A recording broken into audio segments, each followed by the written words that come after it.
meeting of Rayleigh Town Council's full council held on the 1st of June 2026.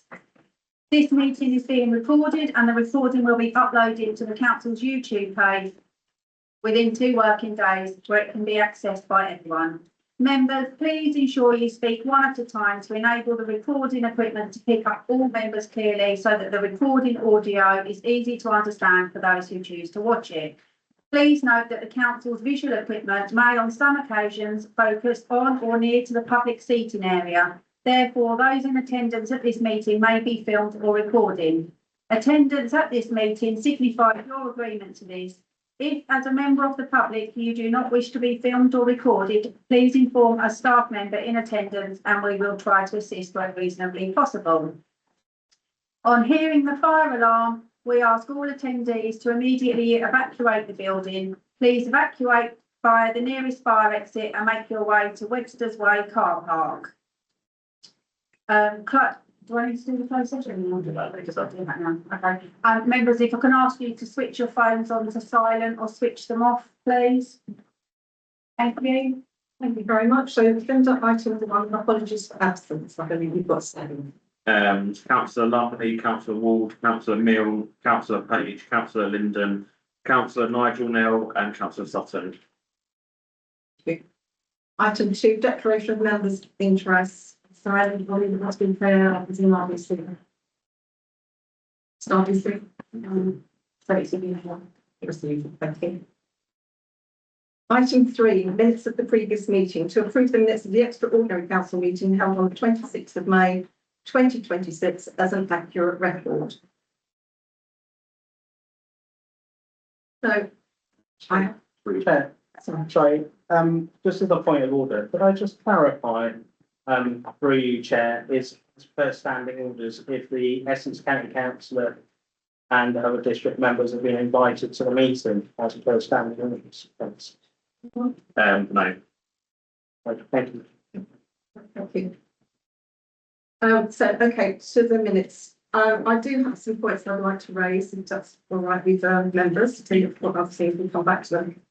This is relating to the minutes. Item 4, which is FC 25, where town clerk, the proper officer advised this was not correct procedure and the requested clearly stated feedback should be submitted to the office. I have got to state, I couldn't state it last week, I'm sorry, but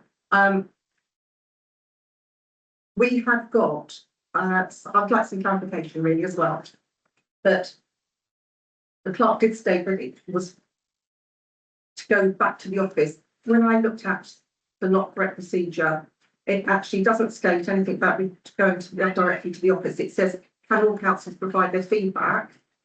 And then all responses to receive by Tuesday the 19th at 9 AM. However, we still have what I believe the protocol of member and officer relations. And item 4 is that to streamline the administration, all councillor communications, including emails, phone calls and messages, must be through the chair of the main committees or the chair of the council. We don't have chairs of committees because we haven't voted them in, but those members that did come to me were going through the chair of the council. So I would like to say that I believe that the protocol there and the procedure was correct at the time. Yeah, that protocol doesn't exist because you've already voted to replace it with the council officer protocol that was adopted in February. That's council vote verified. Okay. We did. I haven't got that one. I took this from. That was voted on by council. Okay. What did you get that from? Sorry, that's the Yeah, was that approved by the council, Yes. full council, that is? Yeah. And if that was in February, that would be the West Council tax. So obviously, I wasn't here at the full council on February, in any case. So I apologise. However, that didn't state that it had to go back to the office. Obviously, it had to be conducted by the office. So that was my point on those. Sorry. On FC 26.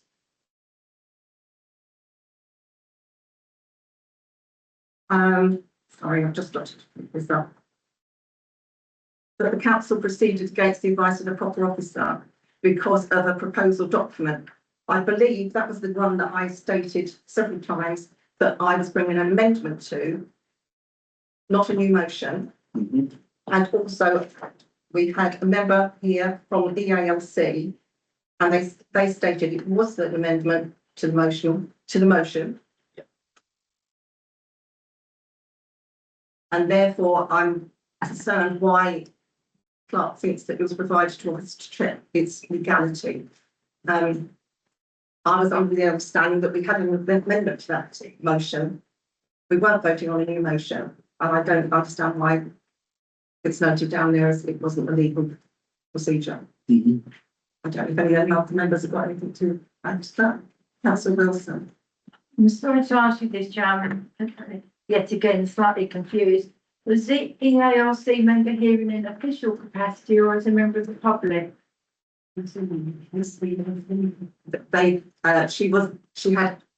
She had been invited to come along by myself when I'd had to address certain issues with her personally and about training, etc. And I raised some issues that I'd been informed of within council, and she said that she would come along to give advice if necessary.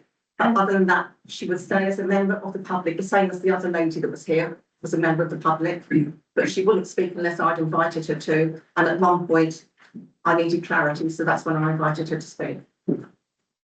So we're now referring to the EALC member of the public than we are to our clerk. No, That's the bit I'm confused about. right. I was asking advice for myself on that, and then there was a confusion on that, and we went to EALC. She gave her advice, but then also did the other member of the public who was here. Okay. Councillor James Newport, please. Thank you, Chairman. I think it's fair to agree with you that we do subscribe to the EALC as our advice and guidance that this council does refer to. If, for example, when we didn't have a clerk, we would ask the EALC. So I think it is fair to ask for a second opinion from the EALC at any stage. So, and I don't dispute what the EALC say at all, because they are there, they take their advice from now, who are the official body, they are part of that official body. So I have no issues with seeking further advice if we so wish to have more advice on an item. And I also, Chair, I will just say, at no point in that meeting, the last council meeting, was the word unlawful used. So I'm unsure as to why it says in here that the proposed document could not lawfully be considered, because surely it would have been stated that it was unlawful. And I did not hear those words, and I don't think any other member heard those words. And I've checked the YouTube video to see if I could hear those words, and I didn't. So I disagree with these minutes. Yeah. Yes, Councillor Rowe. Thank you. Point FC 25, where it refers to me and Councillor Newport. Can I just add, or Clark, can you just add the reason why I contacted the chairman? Because I was led to believe that the office is states they're always busy. I'd like that actually minuted that I said that. If not, I won't agree the minutes. Thank you, because that's the only reason why I did that. Thank you. Sorry, Councillor Byrne. We've never had a set of minutes like this, because I don't remember ever seeing a set of minutes that gives reasons why people voted in a particular way. So I found that unusual, that we've actually put reasons down why people did or didn't vote and why they voted how they voted. And I don't remember us ever having any other minutes like that. Just an observation. So on the minute FC 27, where it does state that members, some members' names, I'm just going to get up my notes. Bearing in mind that the clerk shall record the names of the members who voted on any question so as to show whether they voted for or against it. But this means that unless a councillor requests the recorded vote at the time the vote is taken, there is no requirement in the standing orders for individual voting records to appear in the minutes. The minutes need only record the resolution and the outcome of the vote. So that's understanding order 10. So there was no recorded vote asked for at the time of voting. And bearing in mind the two councillors that you've named refused to vote anyway, their names need to be removed from the minutes. Thank you, councillor Nicholl. Oh, and also, if I may, with regards to the minutes, Sean, through you, Chair, if you can clarify, the minutes that have been published on the website do not have a watermark to say that they are draft or unapproved. Isn't it common practice, because they're not approved, to pop them on as those that are draft minutes or unapproved, because it doesn't make it clear to anyone in the public that are At looking the at top those of the minutes? page, it says that they are drafted and feel approved at the next meeting. Does it say that at Yeah, the top of it's the all page? changed. Oh, okay. Do you not use it? I just didn't see any big watermarks, so. Okay, thank you. Sorry, Sorry, can I, councillor Wilson, go on. Thank you. Through you, Chair, I'd just like to say to the Vice Chair that actually we didn't refuse to vote. We chose not to vote. There was a difference between refusing and choosing. Thank you, councillor. I think also, because I have got down FC 27, 28 and 30 on my own notes here, I know that although whatever your choice to vote or abstain, etc., as we didn't have a recorded vote, they shouldn't be actually on the minutes. Councillor O'Leary, please. Thank you, Chair. If you go onto the council website and you go onto the minutes for that incident, I can't see anywhere where that says these are draft minutes. And this is not within NALC guidelines, and it's not best practice. It doesn't say it. Therefore, could I perhaps request then that in future, all minutes to be allowed to be marked as a draft? Sorry? You can't vote on that tonight, that's. No, I'm just saying, Yeah. can we make a note of that for future? Thank you, councillor Rowe. Thank you, Chairman. Can I just ask, do you see the minutes before there's been attached, Chairman? Why? Draft minutes are circulated to all councillors at the same time. Surely that would save, so if I can come back, surely that would save all this performance at the meeting. Just been in practice before. Yes, in the past it has, Maybe always. maybe we should discuss that afterwards and see if we can. Just to save time. Right. Councillor. So coming back to that section of the minutes. Is there anything else to be added to that? Is there anything else on the minutes that councillor wants to raise, please? Chairman, is my section going to be added or? So. So I'm going to add councillor Rowe's section. No, because we don't record what an individual councillor has said. But I did ask for it to be mentioned. Okay, fine, I'll just write the I mean, that's noted on the meeting recording, but you wouldn't record that in the minutes. Yeah, but that, Question. if people don't always listen to them, they read the minutes, but that's fine, I won't listen. Thanks. So if I may through the chair, so are you going to just make sure that all those other amendments are put You forward? need to vote on them. But you need to record somehow how the Wilsons did not vote, because they're not abstentions, they're not against them, they're not for, so you need to record that somehow. Two councillors, two members did not They didn't vote. abstain. That's Councillor different. Burnham. They did not vote. You don't have to say that two people didn't No. vote. You don't have to vote. It's if councillor Ward was here, he'd tell you, because he ran into that on Watford District Council. You don't have to vote. You don't have to say why. It doesn't have to be mentioned. It's up to individual members. So could we take a vote on that, please? Can we just reiterate what the amendments are going to be when? Does the council names will be removed?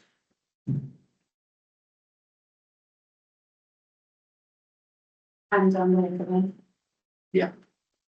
So that was on, I think, as I say, that was FC 27, 28 and 30, please. 26 minutes to review, And if FC 26 can have the, because it was not the said that it was unlawful. unlawful, the not lawfully, and to check its legalities, so. It was actually done at the time, I believe. So can that be amended? It's an amendment. So shall I suggest a wording from that? Would I that be think easier? we've discussed that, yes, please. So for item FC 26, if we could go, if members are minded to agree, an alternative proposal document for committee structure was circulated to some councillors present but not all. The town and proper officer advised this could not be considered as it had not been circulated to all members in advance or provided to officers to check for the legality. If members agree. Anyone got any other suggestions? Do we agree with these members? Was that agreed? I was going to change something just slightly at the end, if that's all right. I think it should say, could not law, the proposal document could not be considered as it had not been circulated to all members in advance or provided to officers, full stop. Yeah. Okay, and I think if we do, and if, and that's it, I think that's all that needs to be done. So we didn't do. Then obviously, when the council proceeded, advance advice of the proper officer, because I understand you need to put that in there for your own safeguarding. Yep. Okay, so Are we happy with that, members? Do we Yeah. agree? Do we want to vote? Agree. Agree? are we voting on all? You need to propose a second. So I will close our second. Agree. So that's also nice. Six again. One. Any Against? Good abstention? One, what was that? Yes.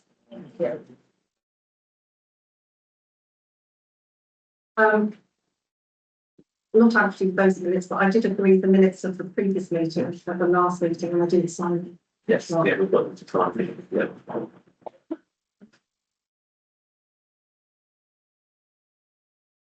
So we have now item 4, the public session, to receive representations and questions from the members of the public.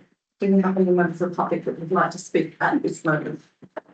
Madam Chair, members, I'm here in my usual capacity as a member of the public for an interesting conversation, but I note from the agenda 11.1, it does mention the Railay Town Museum that I'm the chairman of, and with your permission, and if needed, I'll be happy to answer any questions that members may have during that agenda item with your permission. Thank you. And thank you. Thank you, Chairman, members. I don't wish to speak at this time, but if anybody wants to ask any questions, I don't want, I'm happy to answer. Thank you. Thank you, Chair, as a member, and I'm not considering one for 10 days another time.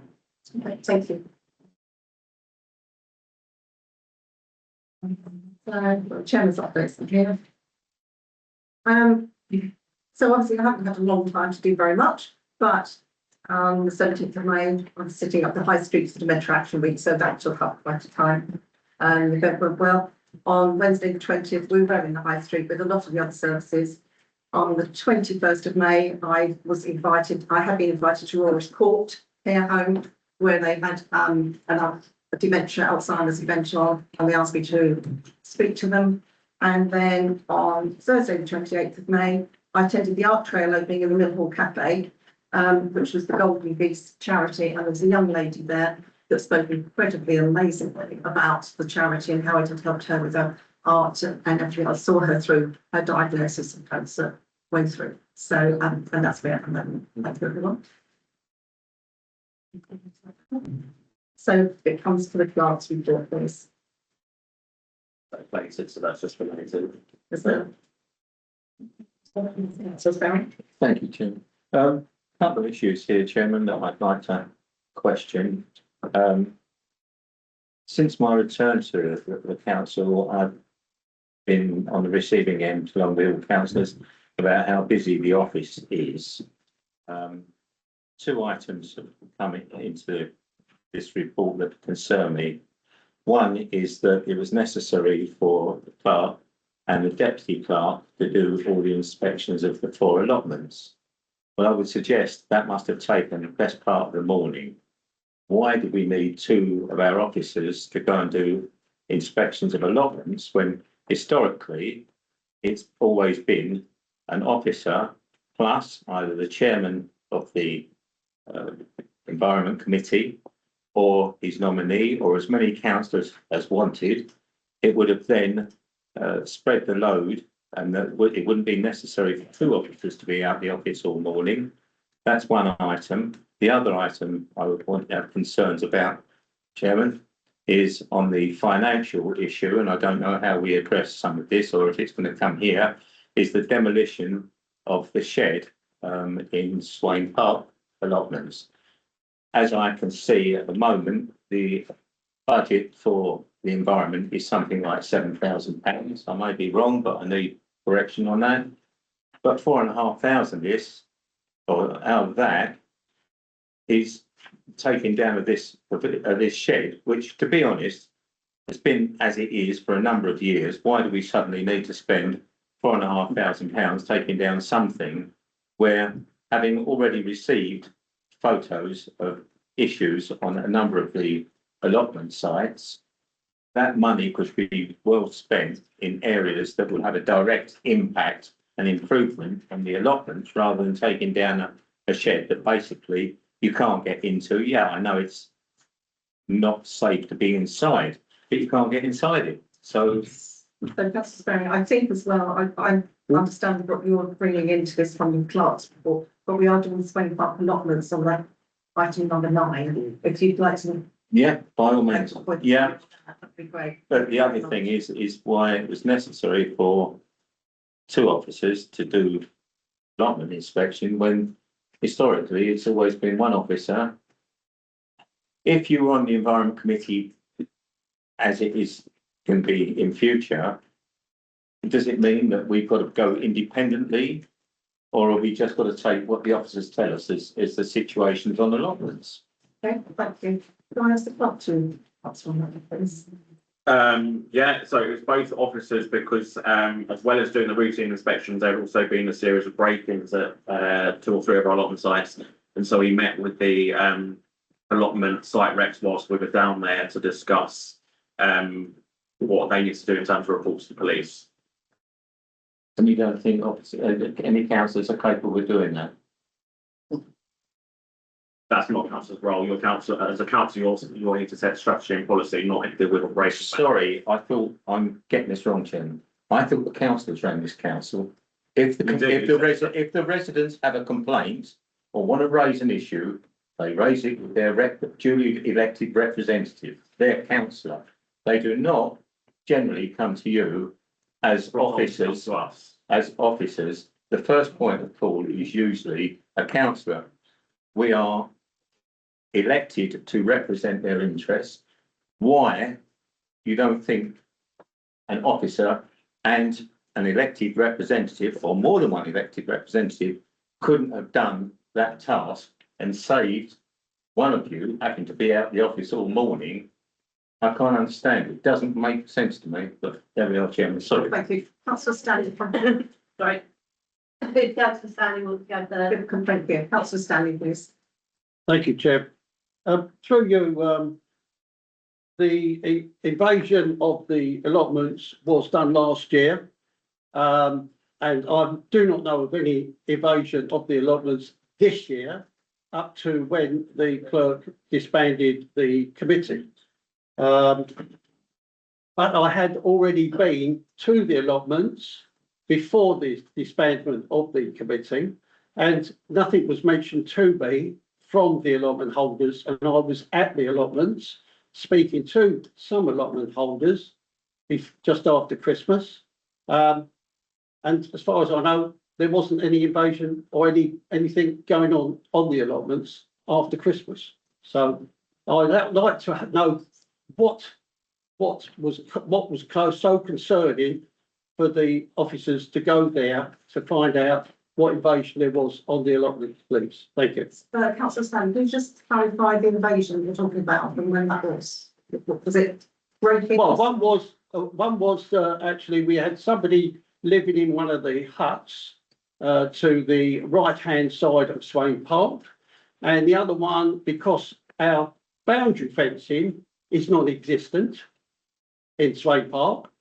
It didn't go through the gate. It didn't climb over the fence. He just went straight through the fence because there isn't one there. So that's the reason why. That's the reason why there was an invasion on the property. Thank you. I think the plots. Yeah. Yeah. wanted to add, the reason the town clerk came himself to the site inspection is because he hadn't been to the sites, and as town clerk, he's familiarising himself with the location of the four allotment sites. Thank you. Yeah. Yes, yes. Had the clerk decided to interview the chair at the time, he would have known all about the allotments and 4 of them, and including the Woodland Trust. Thank you, councillor. Councillor, yes. Thank you, Chair. Just moving on to, I take the point on allotments, and actually I agree with councillor Sperry, because I think actually when we're making decisions about things that we never see, I think it's incredibly difficult. So as members, I think we should have opportunities to go and visit the allotments. Just moving on to the Trinity Fair and the town rangers. Can I just, for you, Chair, can I ask the clerk, who's paying for the town rangers? Is that something that's being funded by the district council? That's 2,800. Yes, it's obviously they've just rearranged their shift to come to the event instead of doing it at a different time. Okay, thank you very much. Any other councillor Stanley? Could I just ask the chair exactly how much did we pay, or are we paying for the rangers up to now? Then could you tell me what the police contribution was of £2,800 at the last amount that got authorised? That was a different project, councillor. Sorry? That was a different project. Yes. It wasn't for the town rangers. Oh, it wasn't for the No, town? it's for a summer one that we're doing. Oh, right, okay. Is that okay? No, nothing else? Thank you. What project was that? So we've got the financial matters, item 7, with the budget monitoring. To note, report showing the town council's current financial position.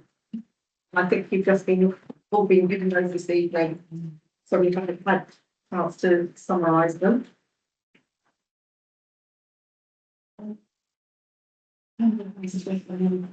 So I've got 7.1, and you've got, sorry, councillor Landwell. Yeah, looking through the list of payments and payment lists. That's fine, councillor Landwell, it's the long one, 7. We're doing that one first. We're doing. Okay, sorry. Thank you. In that case, my point in that one is, when we had this in the old days, we used to also get copies of bank balance statements. Yeah.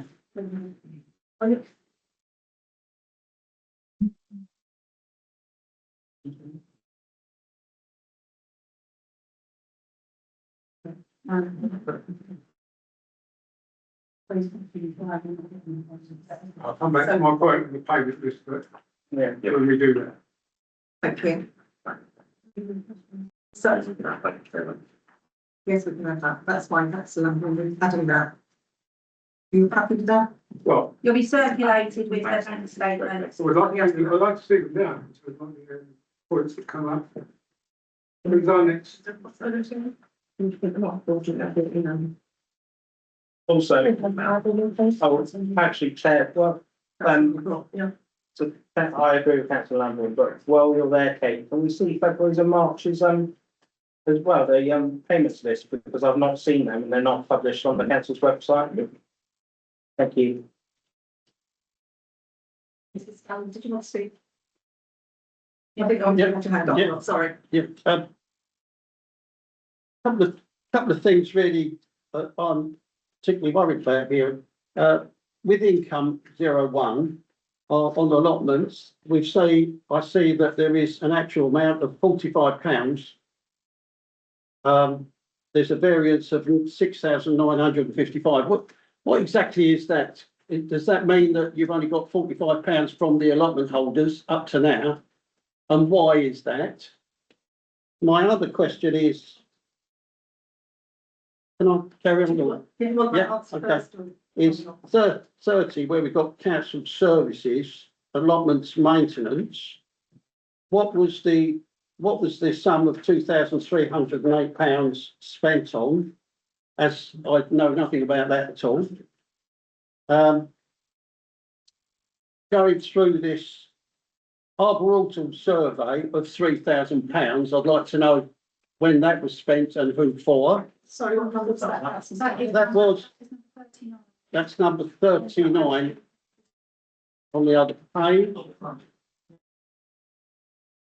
Of horticultural and. Thirty-nine. Yeah,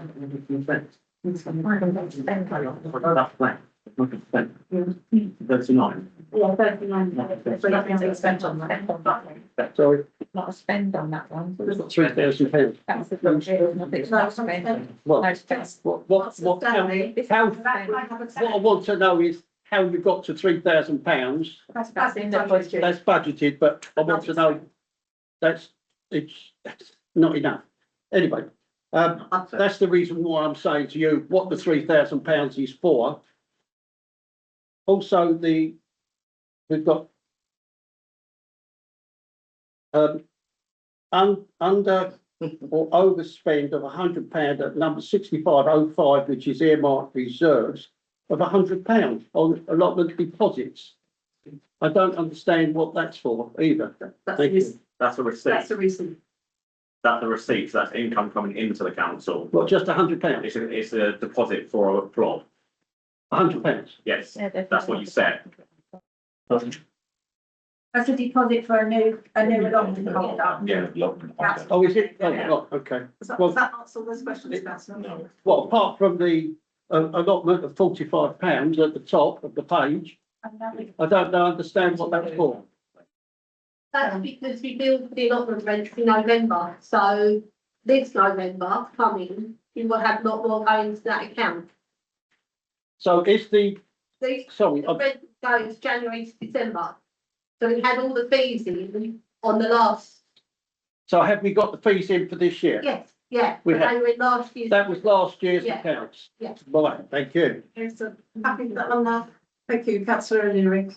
Yeah, so this report is to note, but I don't see how we could possibly note a report that we received 2 minutes before the meeting started. People are desperately going through it and not understanding it because we're trying to rush through and understand it during the meeting.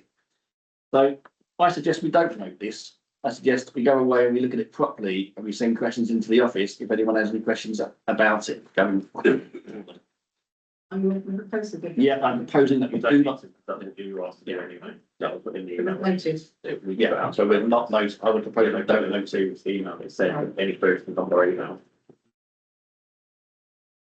There was a previous email sent out to say that the inquiries could come But we back. hadn't seen this, so how do we? That's what we said, that it wouldn't be coming out till today, and any queries could then be addressed via email. So So after this meeting. what we're saying is we're not noting, we're noting a report we don't know anything about yet. Yes, but Yeah. you've got the report, so you're noting you've Okay. got the report, and then any Okay. queries can come Right. via email. Right, so then, given that there might be a large number of questions going forward. Yeah. You know, and who's going to answer them and how quickly are we going to get answers?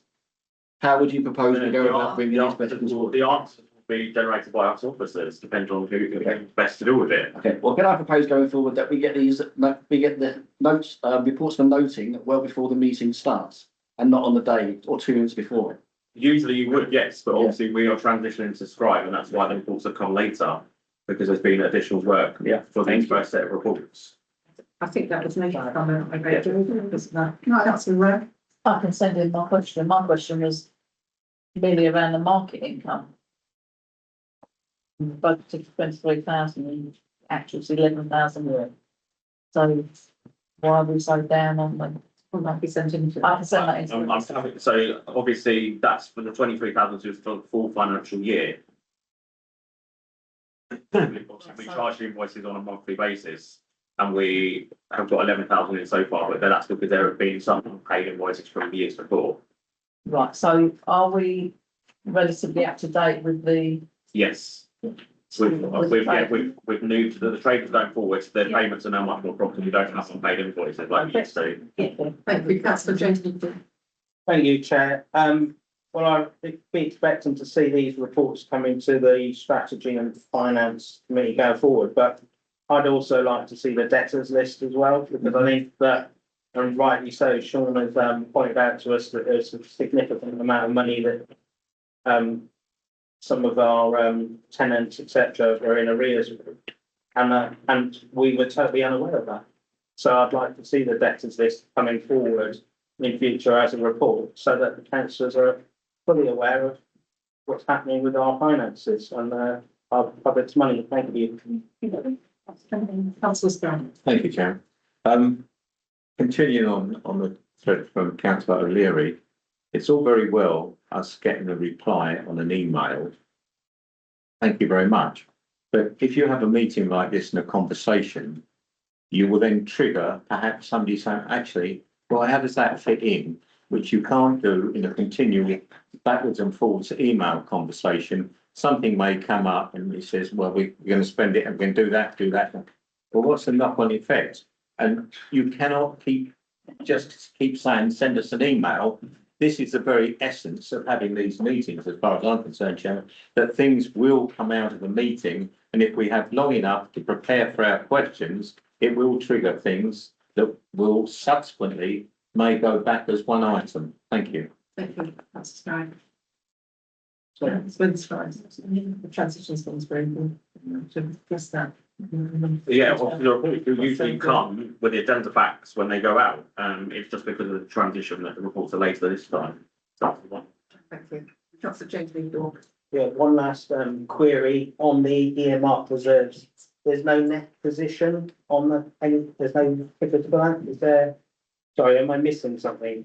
Because I think we've got in one of the agenda items, it says take money from earmark reserves, but we don't know how much is in there. So yeah, that would come in a separate report, so I'll make sure that's so places going forwards. Because those figures don't show on that part of the report, they're a separate one. Okay, thanks, Sean. I think just a general comment, I think it is better presented than it has been, so that's a plus. Thank you. Say that. So are we just noting 7.1 Columbus? Oh, what's that? Did you want, sorry, would you like to tell me that's the standard for me, please? What it wants to know? Are we noting it? Are members happy to note the report going forward with the clerk getting back to various questions that you send through email? Or the clerk suggested if you're mindful, we can defer the item. So what do members want to do? Who would like to defer?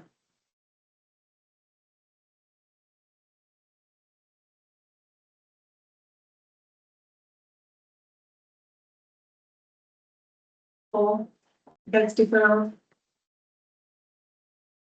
Two. And abstaining? Two. Chairman, can I just make a note? It's noted that this is exactly why we needed a finance committee, for this very reason.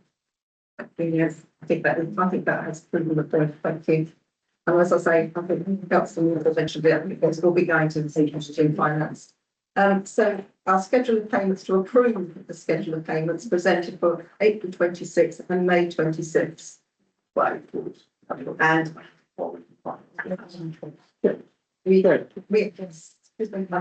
but at the moment, we've only got April's here, not May's. So I'm sorry, I don't know who's first. Councillor Lambert or Stanley, I don't know which was first. Councillor Stanley. Thank you, Chair. On the payments list, if I may, bring your attention to, they've got, I don't know why this is, what this is, but on allotments maintenance, there are three items, 15, 16 and 33. Can that be explained exactly what that is? Because you've got King George's down as well. And allotments don't come under King George's. King George's comes under itself. So how is that split, please? And 17, 18 and 19 is Anglian Water. And there's three payments there. There's no, I don't understand what those three payments are. We've got four allotments and only three payments. So is those three payments for three allotments and leaving one out, or have we not got that fourth allotment any longer? Allotments number 16. Yeah, 15. Yeah. Right, Yes, so through yeah. the chair, councillor Stanley, point 16, Yeah, 17, 18 and 19, they're the four allotments for the water payments, there's four there. 16. Oh, I So see, yeah, yeah, So you've got okay. 16, 16, Well, but- 17, 16, 17, 18 and 19. I think because number 20 is in between those, makes it. You makes your eyes not look at it properly. Which, And which allotment is number 18 that's cost £600 Yeah. as opposed to? the others at £80. We'll look at that and we'll circulate by email, but Thank you. yeah. They'll look into that, they'll look into that, and Okay. circulate the Yeah. answer. Can I just answer the KGV one, please? Yes, Sandra. We're just a switched water supply. So the water supply that we get, they put all the allotments on this time instead of doing them individually, plus the KGV water. So what we're going to have to do is I've put that on. And then we're going to have to move the money from and recharge the KGV, or take out the money and put it into. Do we, through you, Chair, do we have a water meter at KGV? And then that will tell us exactly what units of water they used, and then we can decide how much to They charge. itemise it. We don't need to do that. You don't have to do that. No, they itemise it on the bill. Oh, they are. But the thing is, we had this one bill, and one bill came out of Unity Bank. So what we now need to do is make sure that the KGV amount of the water is then paid by KGV account. Okay. So it will eventually be. May I respond to Councillor Well, I'm just We've going just to, can I started just doing finish that. off, Chair, please, that with that in mind of what is going to happen, could this be reprinted and given us time to look at it? Because with double the amount of things going on, and we're going to do this and we're going to do that, it doesn't show exactly how much is going on as well. Now, you've got the open spaces, which is John Fisher, at £7,440. This is number three. Number three. It doesn't go in order 1, 2, 3, it bounces around. So number three is 3/4 of the way down the page. And it's got £7,440. Well, open spaces maintenance hasn't spent £7,440 that I know of. So I'd like to know where that is and who authorised it, please. Thank you.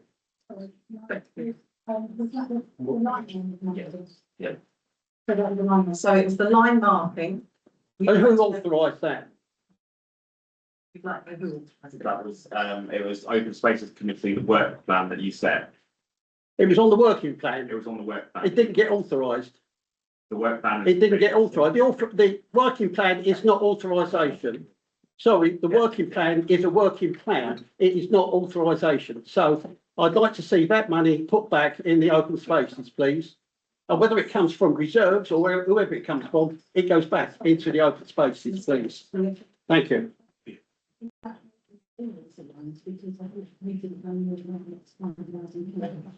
This obviously requires my time, but it was the work plan was agreed and they. Work plan was never agreed. No, it wasn't. Agreed in the midst. So my understanding from being on the Open Spaces Committee was that we've worked on a work plan so that we could work out a budget. But if you're going to spend money, then that has to be agreed by committee and minuted as an agreement for the money to be spent. And I do believe that we never agreed to So the spend that budget money. was agreed, as was the task of line marking. It's in the work plan and the minutes record it being agreed. But the minutes record the work The- plan the being overall work plan agreed. And the budget and the task has been agreed in that work plan. We've got. No, we had not agreed. No, we had, the working plan is a working plan. It's not an agreement. It's a working plan by a group of people. Sorry, Chair, I've got to say this. But the working plan is done by few people and not the whole committee. The whole committee will decide in what format they are going to work. And I say, again, I want to see that money put back in the open spaces budget, please. Thank you. Through the chair, may I make a suggestion then that the clerk can just send out an email Yep. to all members to say where that is And the minuted minutes and the work plan. and the documents to authorise that. Would that that was the five, so it, No, it won't, it doesn't authorise, it doesn't authorise spending 7,400. well, once we see the minutes, then it may. The minutes will only show what the group, Councillor what the Stanley. committee had already said, that they had done a work to a working plan. That working plan didn't authorise the white lining of the car park. There's much more to do. In fact, there's all the weeding to do, there's the Councillor curbstones to do, there's the Can we drainage to do. digress, please? And there's holes in the car Could park. we stop there, please? Sorry. I would like to say I was on the Open Spaces Committee. I also remember the action plan. I remember visiting the different locations with John Fisher, etc. I personally do not remember that we authorised the No, actual payment. But that was my memory, and of course, things I do sometimes, as we know, begin.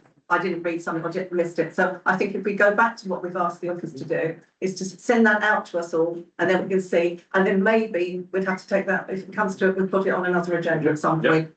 Is that okay? Thank you. No, it's not okay. That's what. Councillor, Yeah, oh, sorry, councillor sorry, Lambert. yeah, I'll give, yeah. I'm so sorry, councillor Lambert. Yeah. Right, yeah, no, but I was going to raise that £7,000 as well. But this payment list, I was presented as a signatory, a whole series of payments a couple of weeks, about 3 weeks ago. I don't see many of them on here. Have those payments been made? Yeah. Yes, they have. Where do they appear for us? This is for April's, this is the April 2026 schedule of payments. Yeah, so where, We started this. so how did you take those without putting them on a list like this? We haven't received. Councillor, we started that. We've only got April's here. We haven't got the main list, so it would probably be on there. That's what I understood at the The beginning. point is, you can't make a payment until you pre-approved it in this meeting. So how did you make the payments? They're contract payments that have already been authorised. So they should be on. They'll be on the May 2020 schedule of payment. No, because they're not paid by direct debit or standing order. Are they a regular payment? Are they regular payment? Yes, if there's regular payment. Yes, so for example, what councillor Andrew was talking about is at the moment, we do not have, we have each month, we have to put on the staff salaries and the council allowances because we require this to be approved, then add it on as a standing order going forwards, because that's not how it's been done going forward at the moment. That's on James. So where am I going to see them where am I going to see them paid? It will be on the May 2026. No, they certainly won't be on this list because these payments haven't been made, yeah? Yes, they have. These have been paid. These have. The ones you have in front of you have, I've been told. These have been paid. These have been paid. May's been paid because we're in June. Yeah, May's been paid. So these have been paid because these were April's. Yeah. May's have all been paid because we're now in June. We're yet to Why? receive May's payment list because there's a delay prescribed. Is that correct? Yeah. Can't you standard practice? I know we've never done it because we've never done it. No, but you, Perhaps that's something we bring back Hey, to what- strategy and finance in the future. Thank you, James Newport. yes, so I think councillor Lambert's making a good point here, is that the fact is that we're not following financial regulations. And coming back to councillor Stanley's earlier question about who authorised the white lining, which I've repeatedly asked the clerk, only council can approve that payment because it's over £5,000. There is no minute at any council meeting of that being approved. The work plan is not an approval. It is not authorisation for the clerk to spend money or the office to spend money to work. So there's been a severe breach of financial regulations, in my opinion, and I'm not very happy about it at all. I think I'm very concerned. I've not seen February, March's payment list. Councillor Lambourne has made a very good point that we've not seen May's payment list, all the ones that we're going to need to approve in June. So I think this needs a serious look at, and if necessary, we need to have another meeting to look at this in detail. And I'd like a clear explanation in writing from the clerk as to how this payment has been made without authorisation. Thank you. Payment for that payment. Yeah. Yeah. That's fine. And if I may, through the chair, can I ask a couple of questions? Can you give us some assurance as to when we will receive May and June's payment? Next full council agenda. Or can we have it before the next full council? Yeah, give me the agenda packs. Yeah. Yeah, but that won't be sent out until about a week beforehand, will it? So, and bearing in mind, it's going to be, you've said the next full council is the 1st of July. Yes. We'll then be looking at May, June and July's payment list on that one. Can we Yep. not have May and June's sooner? They will make them available as soon as they're ready. Right, okay. And February, March. You just got it, February, March. Thank you. Just sent it to all members. Yes. And I've copied in the ones that aren't on the email for councillors. So everybody should now have had that sent to them, for February and, was it, sorry, February and March? We just sent, February and March has just been sent to you. Thank you. So are we approving the schedule of payments presented for April? And we can't do May because it wasn't there, so I say it's a deferral. So would we like to show hands, please? Oh, your proposal. I propose. Are you seconding? I'll second. Please show hands, please, for deferral this item.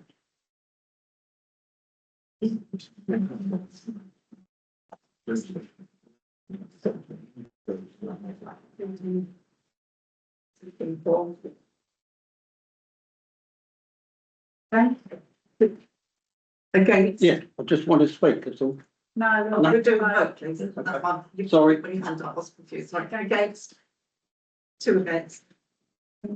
Any abstentions? That's all. Thank you. So that's going to be deferred. 7.5. So 7.3, which is in front of the schedule of direct debits and regular payments for authorisation. To authorise the payments to be made by signing on for direct debit for the 26-27 municipal year, which we received. And you should speak, Councillor Stanley. Please, thank you, Chair. With these, all of these payments that are regular payments, it doesn't show how much those regular payments are. And also, it doesn't show what the previous businesses were that we had for energy or for broadband or anything, because I understand that the clerk has changed those organisations. So I'd like to know, and I did ask at the last meeting to have the previous organisations that we paid up and how much he's actually saved by moving to other providers. But Councillor James Newport, please. You went for an answer. I don't know if there's a reply to that, but I don't mind, whatever. Did we have to change the same thing to a show? No, most of. Okay, so Councillor Stanley's reply then. So we don't have to give the amounts because the amounts for each of these have been obviously like agreed by previous resolutions. So you're just agreeing that those are then made as standing orders or direct debits. That's why the amounts aren't listed there, and that's entirely compliant with financial regulations. You're just agreeing that they can be made by standing order, because we make those payments already. We just don't make them as standing orders or direct debits necessarily. sorry, Chair, but it's not that I'm particularly worried about who we pay at this moment, but it's who we paid previous to this and by how much are we saving? Because the words that the clerk said at the last meeting was that he's changed some payments to others and there is a saving to be made. I don't know what that saving was and I don't know what the amounts were. Well, personally, I'm looking at your question, Councillor Stanley. I'm not quite sure. I understand why you want to know the past ones, but we're looking at. Well, I'm looking at how much our energy is costing as to what it was for the previous. The energy hasn't changed. No, well, I don't know that, do I? Can I make a suggestion through the chair to the start? Maybe to Councillor Stanley's request, anything that's changed, could you just update us in your clerk report next time with a saving? Would that be okay? Yes, that'd be fine, thank you. Yeah. I know that's a better way of putting it for me, thank you very much. So I've just got this, from the clerk that apart from number one, which is Everflow, nothing else has changed. Councillor James Newport. Thank you, Chair. I would, I have a question on number two, which is the Canon photocopier lease. We did not enter into a new lease arrangement, and I know this is unusual. We did not enter, this council did not enter into a photocopier lease agreement. I don't know how much this is, how long it's for. It is not minuted in any documentation that this council, any minutes of this council. So my question is, Sean, through you, Chair, to Sean, is what are you doing about this lease? And when are we going to be presented with our options on this photocopier lease? Because I'm well aware in that industry, these things can be very expensive. And I'd like to know what our options are, because I know you were looking into this, but we've not since had an update. And I know you didn't do this lease, Sean, so that's fine. But this council needs to know about this issue. So, I can't provide kind of a full response now, but what I can say is obviously I did talk with Canon, and because we are in a little bit of a difficult situation because they've got clear signing authority from the local plot. Now, because she didn't follow the appropriate and get a resolution from council, they see it that there is appropriate authority from the council because they don't know how councils work. So they feel that she had appropriate authority and therefore they're not willing to engage in any discussion around terminating that contract. And obviously, the only way the council can deal with that matter would be to deal with the local block. Yeah, so make that decision. So I'll come back to you. I'll put it to you, Sean, and I'll put it to this council that we sue the local clerk for unlawfully for signing this lease for this council. That's obviously dependent on the value of this lease. I'd like to know what the value of this lease is. Okay, no, I'm Because I happy to think put that in a report. I think we cannot have office staff signing leases contracts without authorisation of this council. So if I can ask the clerk then if they can. We will, what I will do is I'll prepare a Send out the report details. for council with the options that you get, if you want to take any kind of action on that. Yes, yeah, setting up all the process and stuff. Yes, please, thank you. Thank you. Councillor Lambourne. Yeah, I believe we got a lease agreement with Berkshire District Council for the town toilets in Crown Hill. Why aren't they on this? They're paid every quarter, so it's not a regular direct debit. Sorry, I think it was bought, was it very? No, but we don't, so we would just put the payment on as and when it comes up, okay? Yeah, so we wouldn't, it's not. We wait for their invoice. Yes, we wait for the invoice to come in. We don't, it's not a monthly direct debit or standing order that we've set up. So they. Oh, no, we set standing. These are all monthly. Well, with the exception of the loan book, which is set up as an annual direct debit. That's a manual one. So why don't we set up Could they- direct So standing order? can I- Just because that's. Make it easier for everyone, wouldn't it? I mean, we can add that to the list. if They you want to. don't all do direct debits. Which is do standing order. We can set up, we can set up a standard order. Yeah. Agree If, to it. if it's agreed, if that's what you want to do, we can do that. We can add it to the list. Oh, sorry. Councillor Stanley and then Councillor Bowman. Yeah, thank you, Chair.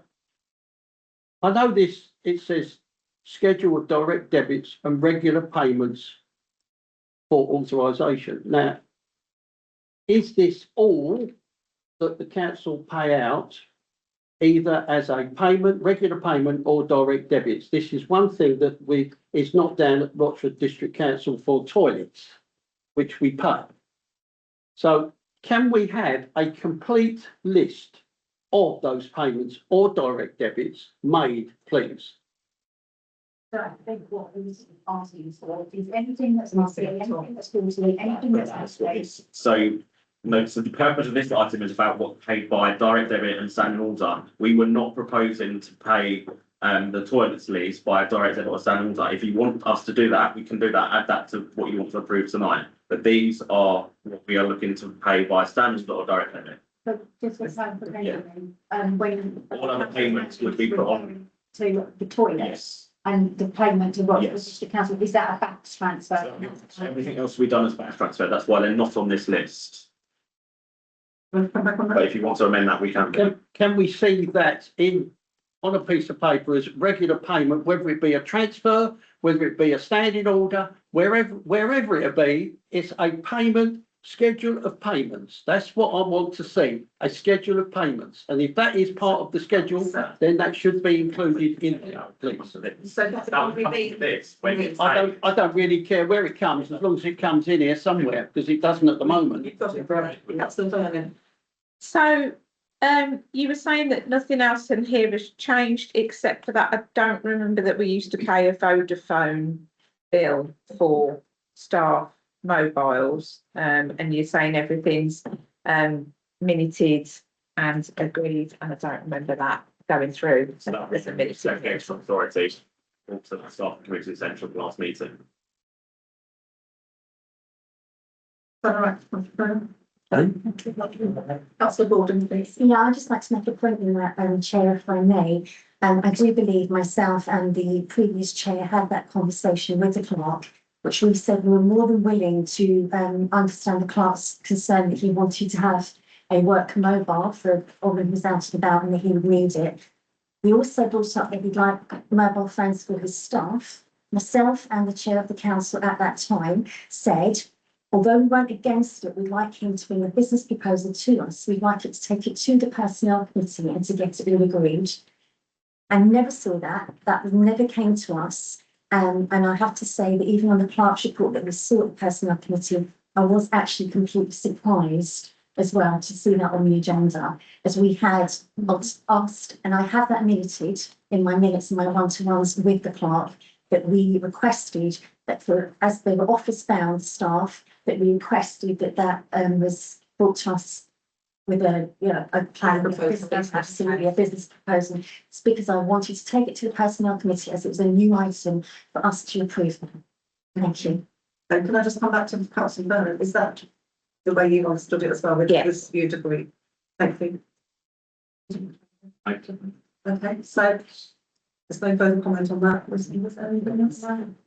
No, Councillor Stanley. What is the resolution to that then? Is it that it's going to go to policy and finance, or is it just going to sit saying, I've noted that and that's it? Is that going to go to policy and finance to discuss? Sorry, are we just talking about The mobile phone. item? Mobile phones. Yeah. Will that be up to members to decide if that's what they want to go back to strategy and finance or to personnel? Well, is that going to Personnel, put it to strategy and finance. is that going to be a motion tonight or when? Sorry. So, Sorry. That's already been done. So it can't go back to the committee now, can it? Can we make a decision if you want to? So you're asking for a decision to be revisited. It's not a decision. It's not, it's been. Perhaps we need to know what we've been signed up for, because we don't know the costs, we don't know the length of the contracts, if there's a contract, we just don't know anything about it really. That's I'll ask the clerk. So we need that information at the very least. Sorry, I'm slightly mislooking. This hasn't been authorised, so why is it happening? Is that it, in a nutshell? Yeah. No, I can't answer that, I mean. And so there's no answer at the clerk at the moment. So members, to authorise payments by standing order direct debit 26/27. What did you want to do? Are we prepared to defer this, or do you want to make any other decision on it? And who would like to propose? Councillor Thank you, Chairman. Perhaps we should refer it into the committee where it rightly should be, and that's the statutory finance. I'll second that deferment, please. So you're seconding the proposal. Could I take a vote, please, on deferring that and sending it to strategy and finance? All those in favour? Sorry, Grisman.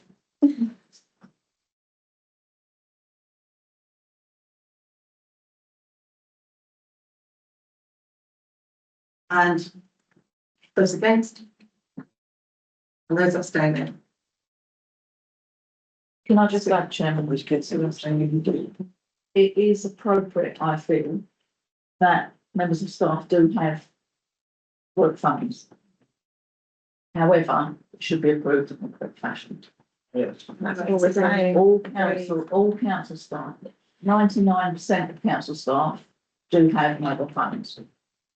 And it's only fair, there are only 3 staff here, it's only fair that they do have them for more of a safety and for GDPR. Yeah. Which we're hot on, so it's only fair that they happen. However, we still have to watch it. Correct. Thank you very much. We need some round to be reviewed. So, we can move on now to item number 8, community services. Families and young people mega centre proposal, consider proposal received from the mega centre Raven. Councillor Rowe. Thank you, Chairman. I just think Mega Centre are an excellent establishment that help many in this district. However, I do think in view of the amount of this, it should actually go to the Communities Committee to be discussed further. I have absolutely no problem with this at all, as that would be using up a lot of the budget. I think it should go into the committee to be discussed.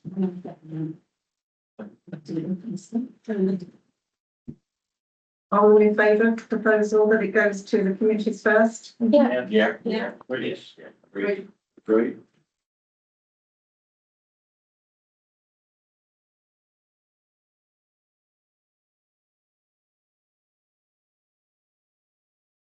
Generally, not a very sorry. That's going, anything, anything. Unanimously. I did find the people as well. 8.2, the Flower Festival, consider sponsorship as per the request received. I think there are 2 prices on that request, that we could have a floral arrangement, and I believe, we've on this £30, one is £50, so.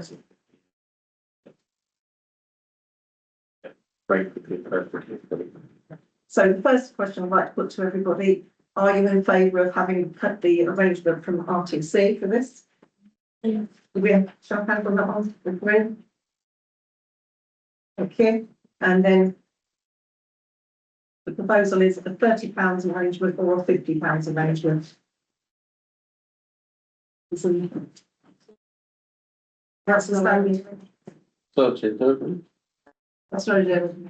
It does say range between 30 and 50, so can we not just say to them, no, we just say to them, do it, and then between those 2 amounts, and then whatever it is, it's fine. Sure, so we're going to actually do a maximum of £50. Yeah. Yeah. Do we agree? Yeah. Agree. Yeah. Right, thank you.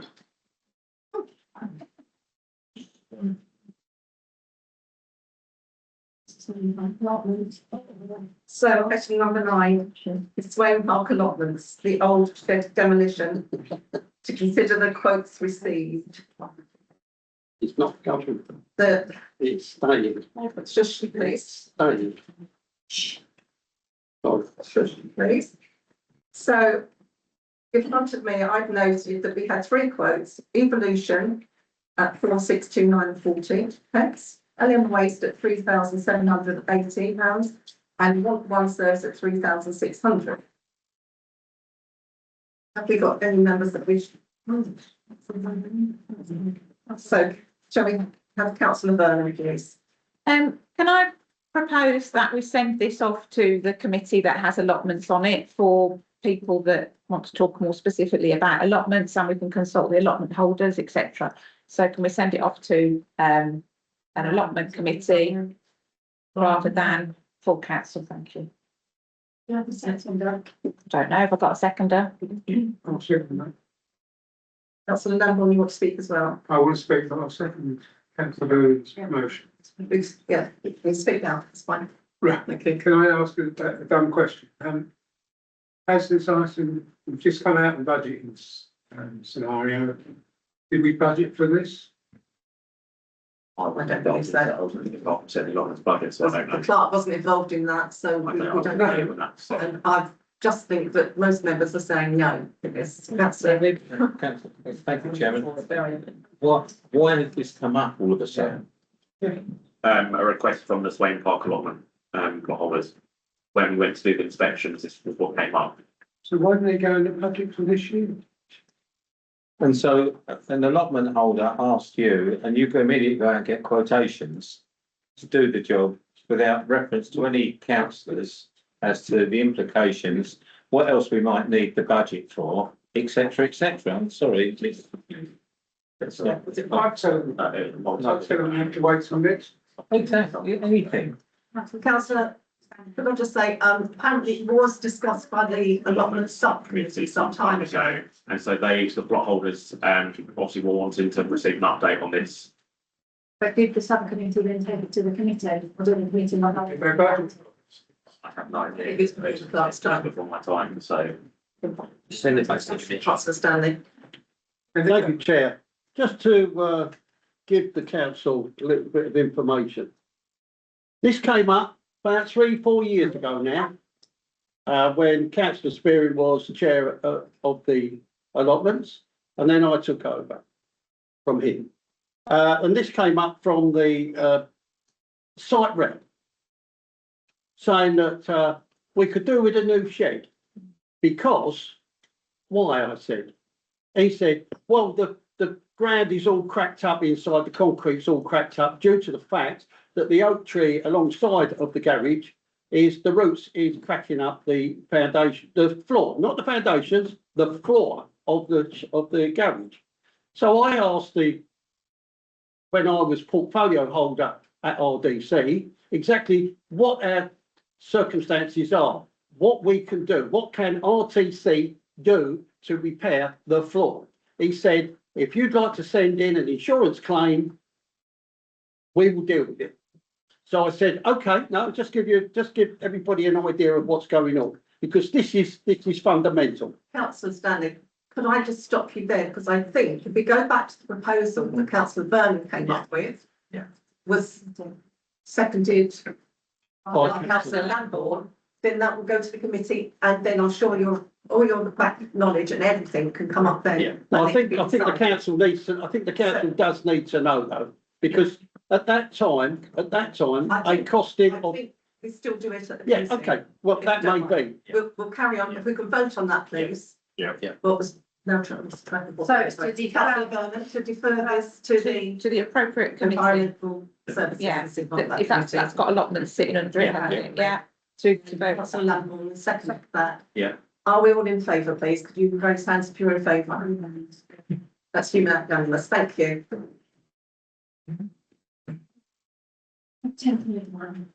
So, Council Administration, 10.1, office and. Sorry, I can't read that one. Office and meeting room air conditioning. Consider quotes received for the installation of the air conditioning to the office and the meeting room. I did, when I came into the room, speak to the clerk and say, we've only got the one quote, and Sean said that there was another. So, yeah, so we. I'll let the clerk speak on that one. We were due to have all the quotes back in time, but then two of the companies had to delay doing the site survey. So one only got done today and the other one due tomorrow. But, so you can either defer it or you can set a maximum limit that we can spend up to, that we can decide once the quotes come in. Councillor Stanley, please. Thank you, Chair. I believe Councillor Milne has inquired as to the solar panels on the roof, which will actually save us money for electricity rather than spending it on what we are proposing at the moment, which would cost you 2.5 kilowatts per unit of electricity. So if you're thinking of saving money rather than cooling down the air, because you could get your air coolant in-house, the small stage ones that they do in-house for very cheap. You don't need to have a big thing outside that can burn electricity at 2.5 kilowatts. Whereas I do think that solar panels would be the right way to go, so you can save money during summertime, and if not, sometimes winter time you can save some money as well. Thank you. So I think that needs to be looked at before you go into this. I think that's going slightly off what we've got on our agenda here. Well, Councillor Vernon, please. still to do with it? So, in a way, I agree with Councillor Stanley that if we're going to look at huge, big projects, I mean, the cost of the air conditioning is quite substantial. So if we're going to look at that, we'd have to tie it in with another thing like solar panels. But in the meantime, could we not perhaps consider a portable air conditioning unit, which would cool a room the size of this, for about £800? Brilliant. You're right. Councillor Lambourne, please. Well, I was going to raise the solar panel thing to power this, but the other thing is, why has this one come up all of a sudden? Why didn't it come up at budget time so we could have discussed it at that point? Oh, Why are we suddenly coming up with all these new projects? I can answer that.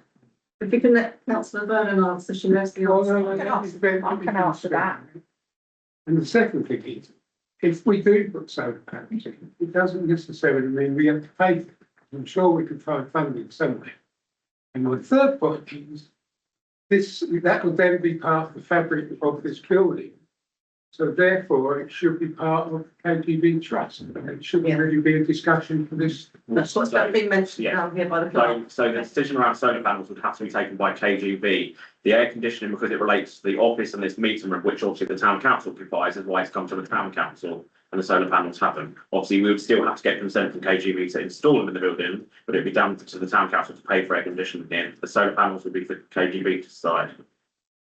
But why is this air conditioning only just come up? Councillor Vernon's.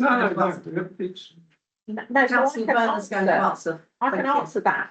So it's been talked about with the various different clerks that we've had over the last couple of years, and none of them would put it on an agenda for consideration. There we go. That's why it's never been talked So about. why didn't it come up in the budget? Because You can't budget every year and then all of a sudden, when you feel like it, start putting more projects on. You got to, what we should be saying here is, yes, this is a great idea, we'll put it on next year's budget. Thank you, Councillor Lambourne. I think maybe that could be a way forward that we'll have to consider. Councillor Ian Wilson, please. Just to throw something in, especially the machine that's been recommended on that quotation is a cooling unit. You can get units that heat as well, yeah, and I'm sure that's much more efficient than the radiators here. So my touch is we look at the opportunity and maybe at the moment heats and cools, rather than just cools, do it once. So I think what we're looking at, unfortunately, Councillor James Newport's going to speak. Yeah, I just wanted to add another dimension to the debate, which is that back in 2021, we also did declare a climate emergency at this council. And I don't see any consideration for that in this what's being put forward on the agenda. So whether or not this council decides to do anything with the climate emergency, or whether they want to take the view of reform and scrap the whole net zero thing, that's up to this council. But as it stands, this council did pass that was resolved. So it should be considered in any of these types of decisions. So I just want to make sure that when this ultimately does get deferred and that come back at some other time, that is part of the consideration. Thank you, Councillor. So I assume that I'm looking at the air condition 10.1 item being deferred. To come back.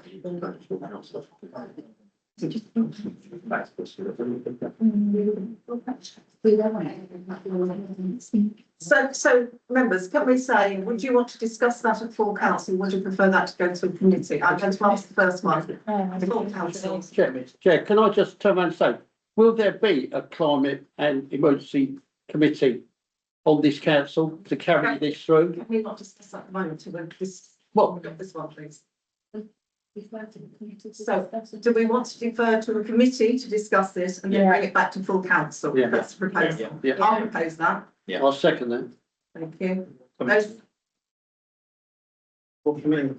You've got to say what environment. What's environment? Yeah. Strategy and finance. Strategy and finance. Don't get some of that. They made the driver. So to defer it back to strategy and finance to then recommend to come back to full council. Great. Great. Yes. Sorry, are you agreeing to that, members? No. You abstaining, sorry. Thank you.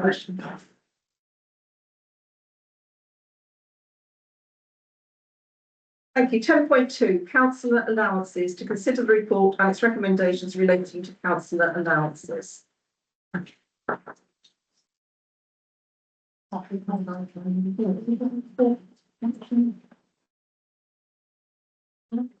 Sorry, I can't remember the moment. Councillor Vernon. So, the report offers us two choices, which is to, pay everybody what they're owed and take it out of general reserves, or everybody give up what they're owed and not get paid for February and March. But in fact, I don't think that that's an option, because apart from anything, the company, the payroll company have issued us a P60 that says they've paid us the full amount for February and March, and they haven't. It's wrong. So any of us that fill in a self-assessed tax return will be able to see that. Obviously, any of the rest of us have paid tax on money we haven't actually had. So not only have we not been paid our allowance, which the council has agreed that councillors should be paid their allowance, we have also paid tax, so we're even more out of pocket. So I would like to suggest that we pay the money that we're owed, please. You can put it to motion. Yeah, well, yeah, that is my motion. I'll second that motion. So I've got something on the screen. Councillor Wilson. Thank you. Having read this report, Chair, I'd just like to say that actually the reason that I think most of us probably stood for this council was to do the best we can for the residents. And I'm very happy to go for option 2, because after all, it's, I'm going to be careful how I phrase this. It is 2 months payments, but actually it's payments we haven't had, the time is past. And I just feel option 2 is the correct one, particularly taking into account from what we are, as to rather how we voted when we discussed councillors' allowance increases, probably over a year ago now. We recognised our need was here to serve our residents, not necessarily for financial gain. So option 2 is my preference. Councillor Close, please. Thank you. Am I allowed to vote on this? Because it doesn't actually affect me, so. You can vote on it. Still vote on it. Thank you. Councillor Leeson, report please. So I can't, locate the report at this moment in time, but I have got some notes, because in the report, I think you say that, it was, advised by the auditor that we could, wipe the debt Yes. for the councillors. Yes. So I just No, like. that was about not paying it because of the reserves. Okay, Yes. so I'll, and that come from the internal auditor. So it's my understanding that an internal auditor's role is to provide independent assurance and advice on controls, governance, risk management and compliance. They should not make management decisions or direct the council to write off a debt, liability or payment due.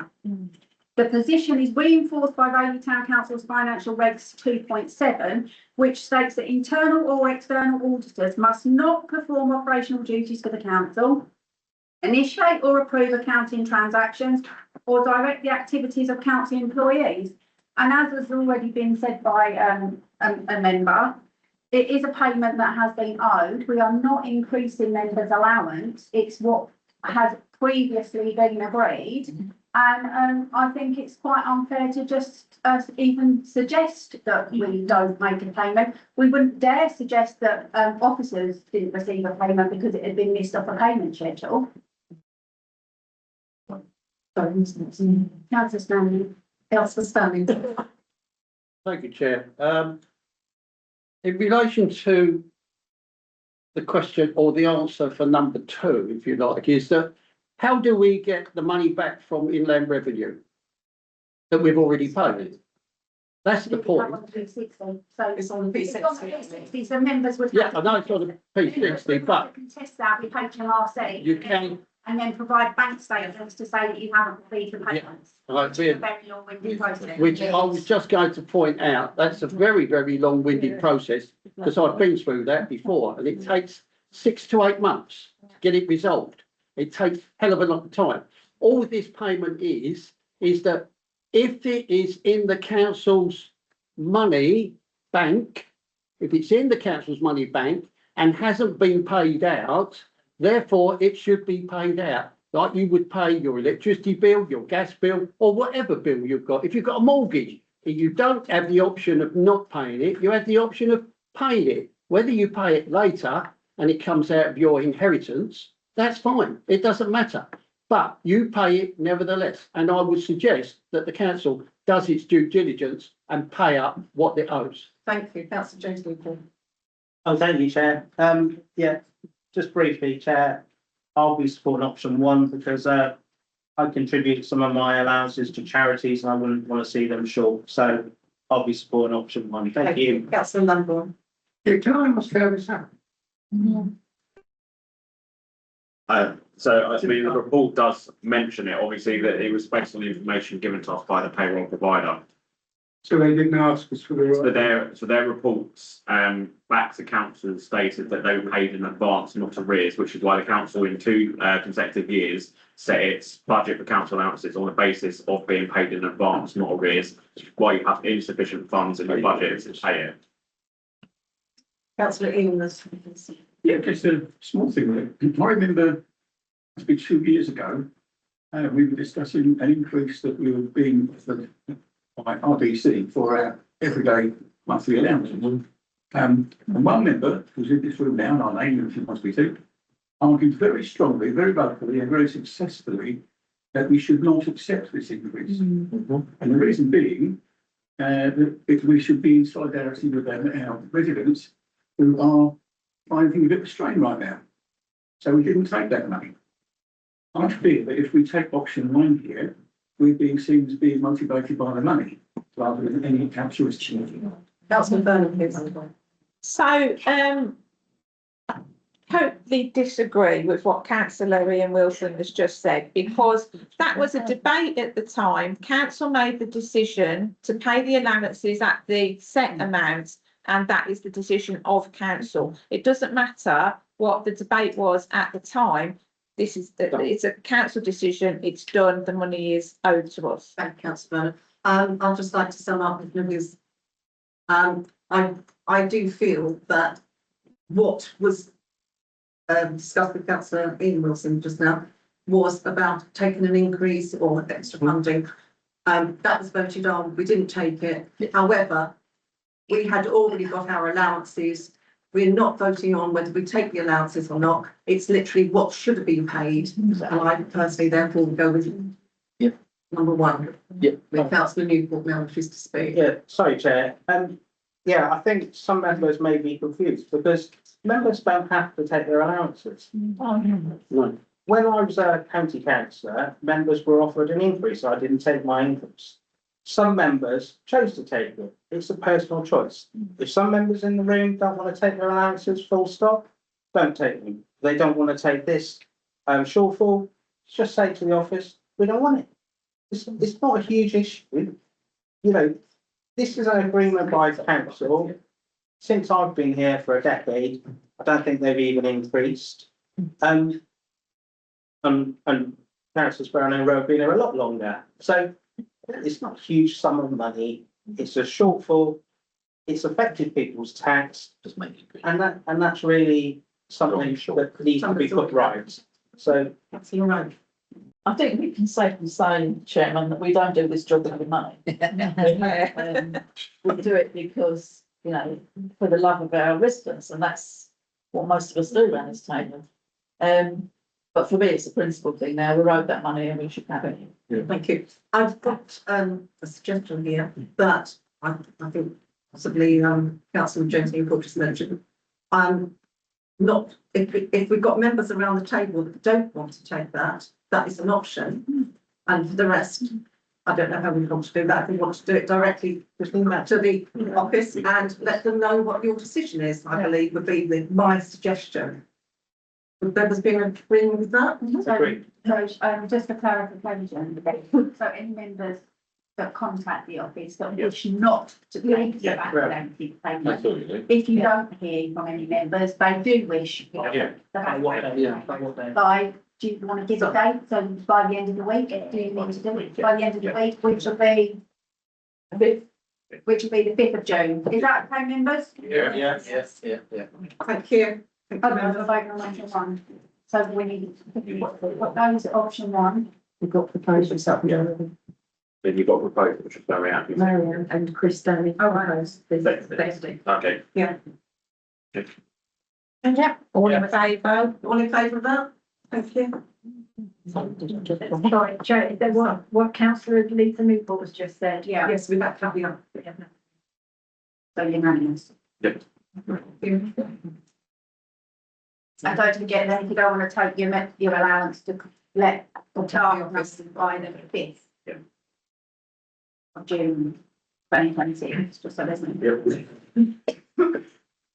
Okay, so item number 11, motions received. 11.1, the motion from councillor Rowe, items given to the museum. To consider items given to Rayleigh Town Museum. We also have Mike from the museum here that's happy to speak on that. I'll pass it over to councillor Rowe. Okay, so if I can just say thank you, Chairman. For me, it's about how this was approved. If you do something for the museum and it's signed for by Mike as chairman, or at this present time as chairman, then they are given, they're not on loan. And Mike's here to correct me if I'm wrong, but I'm not because I've asked him.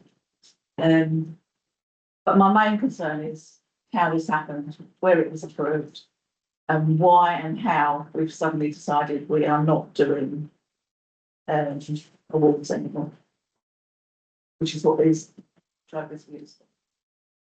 Yeah. I think that's a fair thing to ask. Can I ask to answer on that one, please? Well, I can't answer that tonight, mate. That you'll have to be deferred to.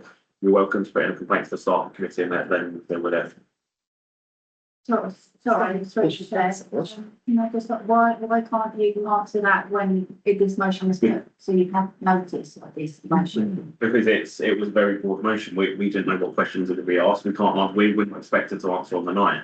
Okay, but you're not going to answer at all, is that what you said, or are you? No, not because you've asked me questions around when things were authorised and about not giving out trophies. I can't obviously answer that. Okay, well, I did ask that the last meeting, you said I couldn't.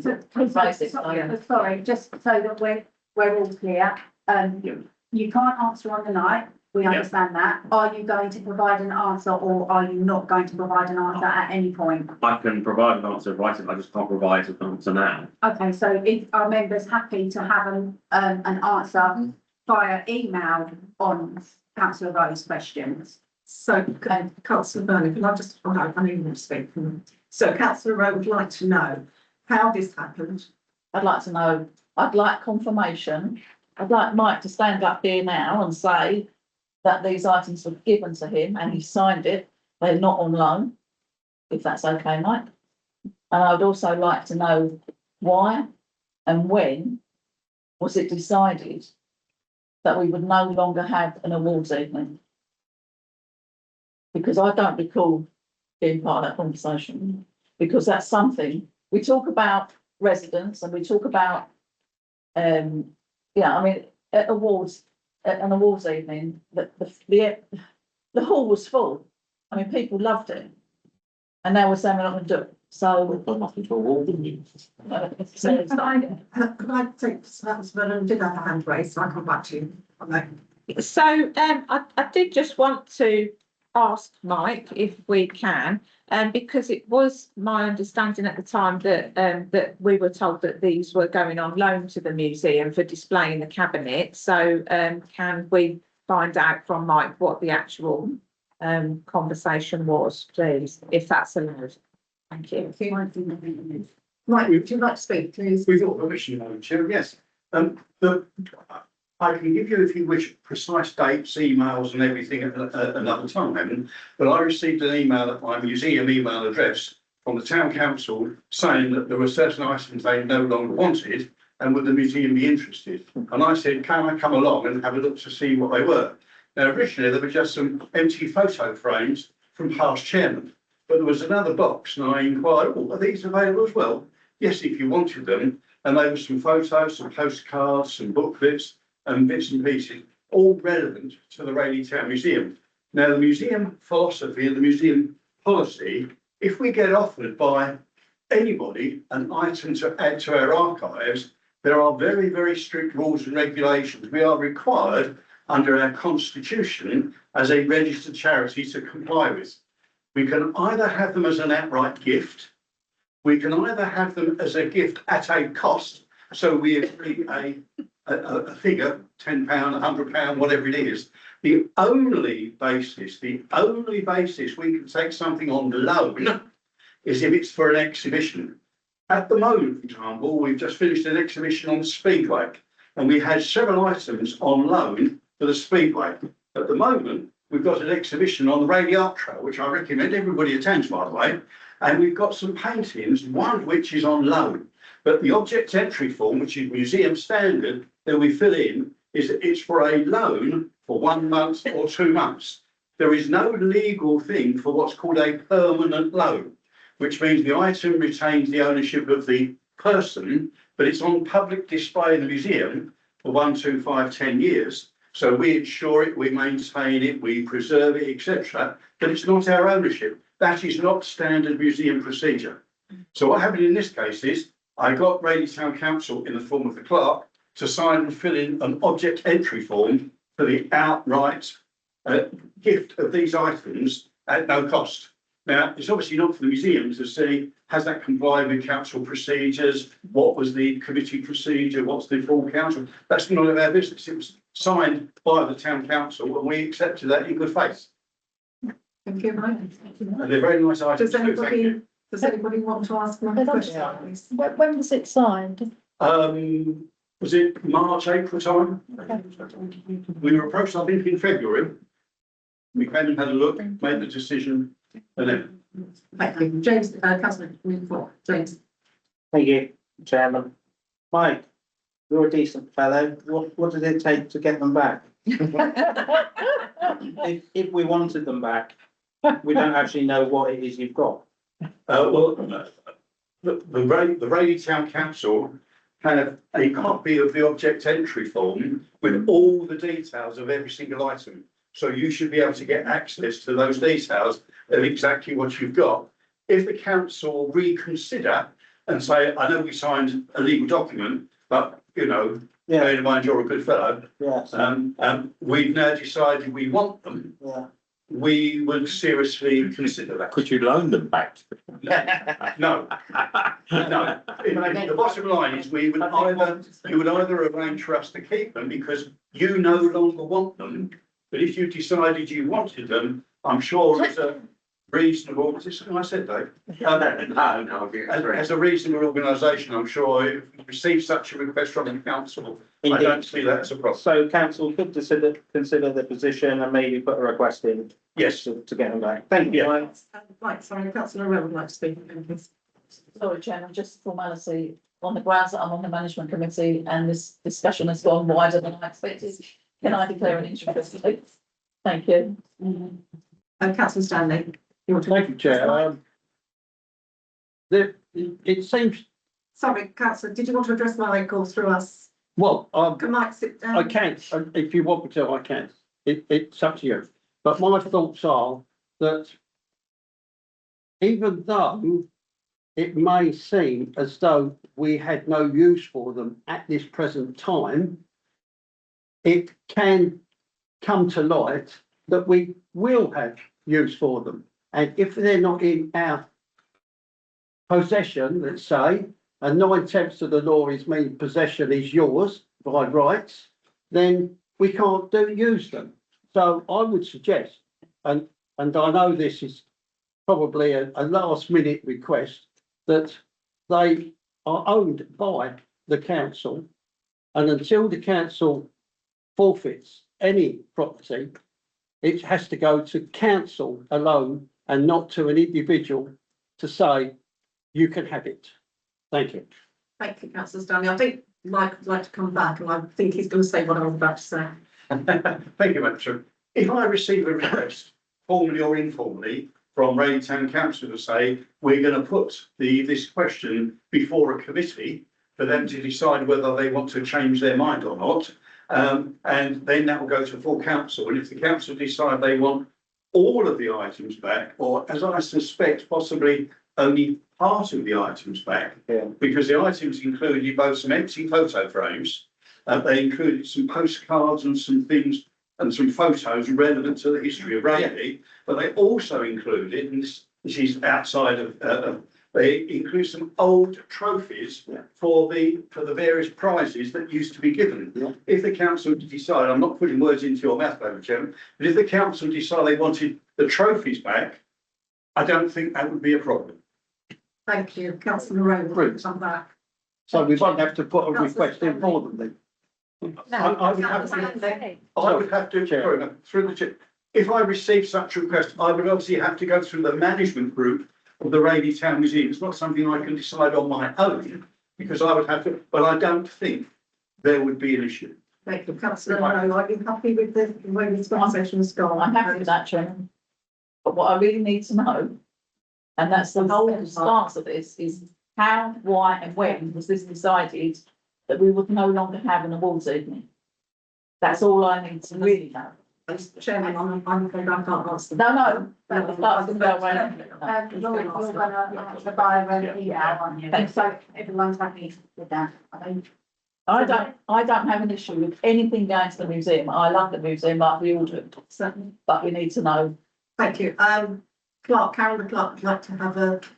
Can I just add, it's not the current trophies that have gone. They're all at with the award winners that won them in October, and any ones that weren't given out that night are still in this office. So may I suggest then through the chair, when Sean or whoever is going to respond on the office behalf about the how, why and when, if it would be possible to have the object entry form sent to members so that they know exactly the level that they're inquiring and querying.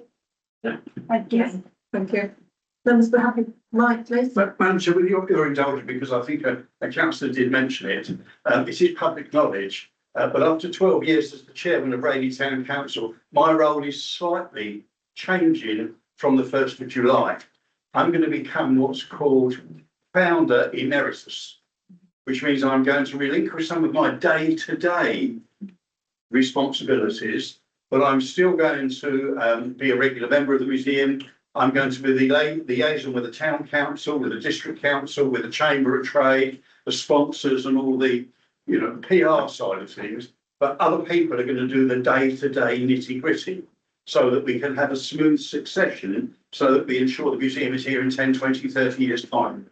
So I'm not retiring, because you never retire from being retired, but we're passing over and we're really delegating various aspects. But if any member wants to have a more detailed. Thank you very much. Thank you, Mike. Appreciate it. Thank you. Thank you. I guess I've forgotten about this. So, the next motion is 11.2.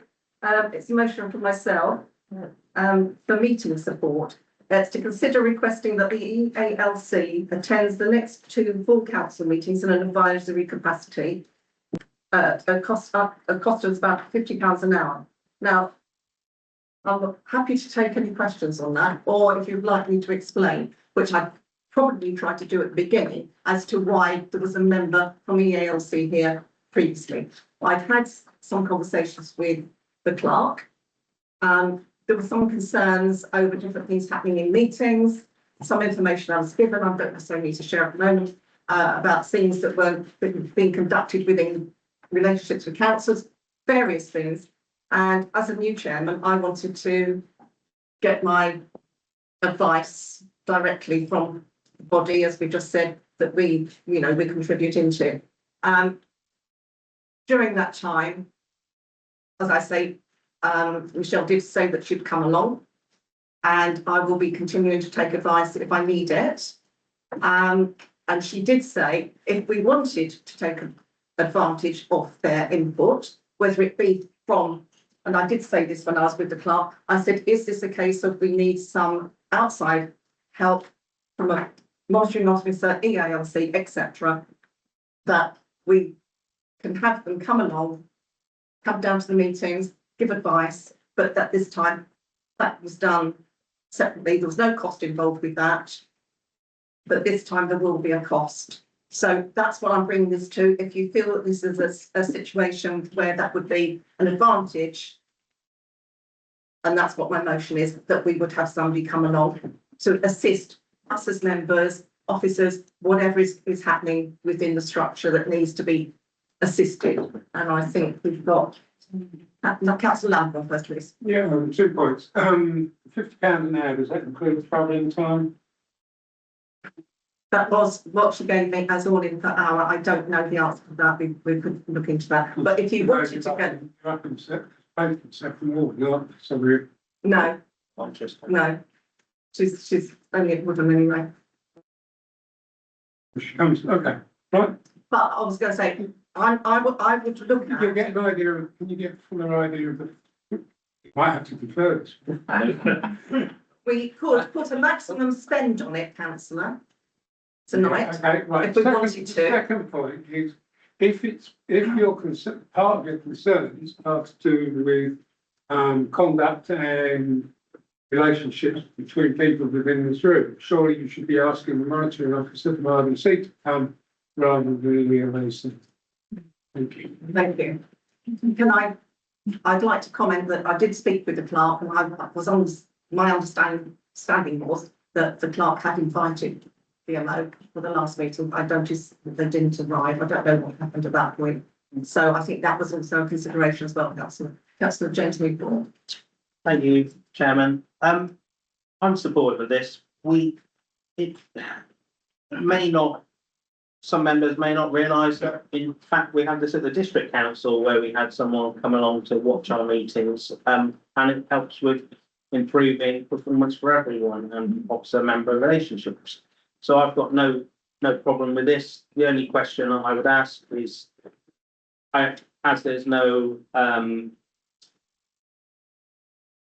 in the standing orders, there's no procedure for someone who's not a member of this council or is not an officer of this council to take part in those meetings. How do you envisage that going forward? Are they going to observe and feed back to the council, or how would you envisage this to happen? My understanding would be that they would come and feed back to the council. Right. And if we had identified either from officers or members, any areas that we wanted clarity on, then we could notify them prior to that meeting. Okay. And then I believe that Michelle did actually go to the office after the last meeting and did give the officers the option of being there for support if they needed it. I think the clerk, I believe that is correct. Yeah, so the way I see it, Chairman, is that our full council meetings, are 2 hours long or 2.5 hours? So we could set it to up to a maximum of. So I was just saying to council that. Yeah, I mean, that's why I'm agreeing with you, because we could just pass a resolution to say, yeah, we'll take the support up to a max cost of that. But I think it would be a worthwhile exercise for everyone. Thank you. Councillor Stanley. Thank you, Chair. I wonder just what our relationship is with EALC, in the fact that I don't know what you have any problems that you may want to contact their representative. I don't know what questions you're going to ask her in relation to that. Money passing over in what you have to find out or anything like it. So I just wonder where we're going from here, because I thought we contributed some contribution to EALC. I don't know if that's true or not, but if we do, what benefit does it do us if we're paying somebody an extra money to pay them? Or is it that they can't, that doesn't happen, only happens during the work hours and not evenings? I don't understand. And I don't understand. So it's my understanding, councillor Stanley, through the chair and the clerk, I'm sure can correct me if I'm wrong. We pay into the EALC for support. And that does offer a certain amount of training. We also get a discounted training. They also provide a members drop-in. So any member within this council can log on, they do an open session on a Wednesday, I believe it's a Wednesday, is it? A Wednesday, and ask for advice on any issue that that particular member has. That's free. What's being proposed is an out of hours service where that member of the EALC can come along and provide feedback and support to members and the office after a couple of full council meetings to ensure we are following correct procedural and governance protocol. It's, in other words, it's bespoke to this council, whereas the other one is an umbrella service that they do. In the previous year, had an issue and I went and I phoned the ALC, I asked their advice, so I knew how to move forward. As a councillor, I knew how to move forward, which is that any member can do that. You can just approach them, and that's what we pay into, so that they can give us advice. If we've got a concern about anything whatsoever, we can go to them. But this one is going to be a bespoke service for our council and officers, members and officers, as Councillor Newport has just said. Is that fair? Vote for it. Is this Councillor Ian Wilson, please? Thank you, Chairman. I've got two questions and then one observation. By whose authority was this started? Who initiated this? And what budget are they using to pay for this? And the second thing is that I'm a little bit worried that if we start bringing outside guidance, advice, help in, what we're actually doing is undermining the responsible officer we've already got. So the implication is not doing the job properly. And I'm worried about that, particularly because eventually, if our clerk leaves, he's probably got a case for unfair dismissal, or the very least constructive dismissal. And I'm worried that we're sort of open to that. And I don't want that at all. And I'm worried that the implication is that we don't think he's doing the job properly. I don't think that's the case at all. As I said to you at the beginning, I had a discussion with the clerk and he had raised some issues. And I felt that I needed to act on that myself so that I didn't exacerbate, etc., the problems, and felt that it would be sensible after speaking to EALC, who are not really an outside body. I mean, we pay into their services, and this is what they do with councils. I'm personally going to be going for another training, and we all can have training. We can have refreshers as well. So I don't think this is us to the clerk trying to do, which is what you're trying to apply. I was only trying to act for myself on issues I've been made aware of.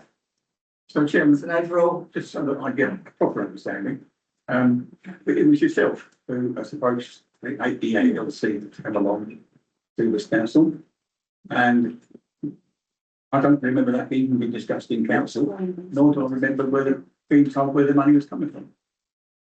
So, first of all, I approached them for my own benefit, and throughout the conversation, I was given the offer of a member coming along for free, nothing from that, came in under the umbrella, they would come along and then take advice from there. Sorry, what's the next part? About the money? Oh, where's the money coming from? No, then I was also told at the same point, if we felt as members and officers, we wanted somebody to come along, there would be a cost for that. And this is what I propose, and this is the motion I'm proposing tonight, and this is where we're discussing it. Does that answer all those questions? Sorry. Training. Councillor Vilma Wilson. Made a training, yeah. Chair, thank you very much. To be honest, I have three observations, unfortunately not too dissimilar from the person I'm sitting next to, who have not discussed with him, so maybe that's a lesson for me to take forward for the future. I'm just really sad that we as a council feel that we have to have someone come along to advise us to see how we behave if things are going okay, et cetera, et cetera. When I first read this on the agenda, my first thought was, don't we trust our clerk? Do we not trust the office? That was where my immediate reaction came from. Councillor Wilson, can I just interrupt you slightly there? Yes, you may. On those 2 points. Yeah, I don't think I've ever said we don't trust the office. I've mentioned all along, this is for the members and the officers. That's right. So we can liaise together. yeah, no, I So- understand that. This is just my reactions from having read the agenda. One of my real concerns is now, I'm just going to say this, and everyone can smile, that as I'm no longer on the staffing committee, I just feel that my only other option is to say this in this open forum, which I'm actually quite uncomfortable doing, but nevertheless, I'm going to power ahead. When I read that, I thought, well, actually, carrying on from what I've just said about do we not trust the officers, the message that was clearly came to me was, hang on a minute, if we carry on phrasing things like this, and maybe it was just the phraseology as opposed to anything else, that we could end up at IT with a constructive dismissal case, because all I can see here is we don't trust the officers. The officers just I really have got to stop you. At no point have I mentioned we don't trust the No, officers. I'm saying this is my take on what I've read, Chair. Is that actually, all I can see through threading all the way through this is we don't trust what we're being told. I think that's a real concern. So maybe these people should come along to see and, and get their own take, but I am so really uncomfortable with this. Being HR in a previous life, I just see danger signs all over the place. That's my take, Chair. Thank you for letting me speak.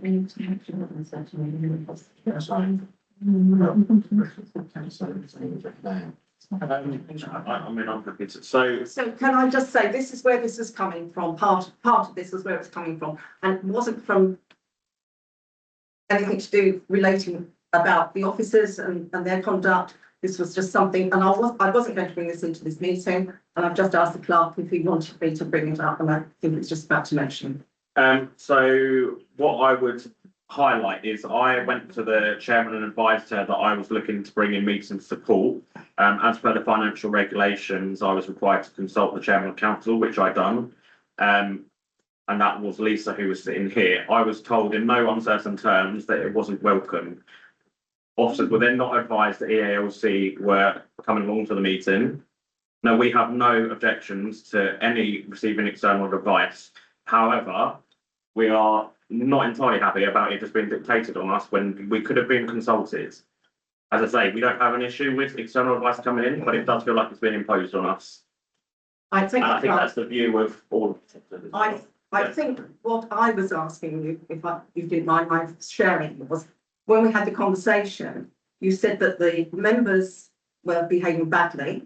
You're behaving badly to the staff and the officers, and also that I said, if there's problems with us, you, them, entirety, then why don't we have a monitoring officer? And at which time the clerk informed me that he had been in touch with the monitoring officer.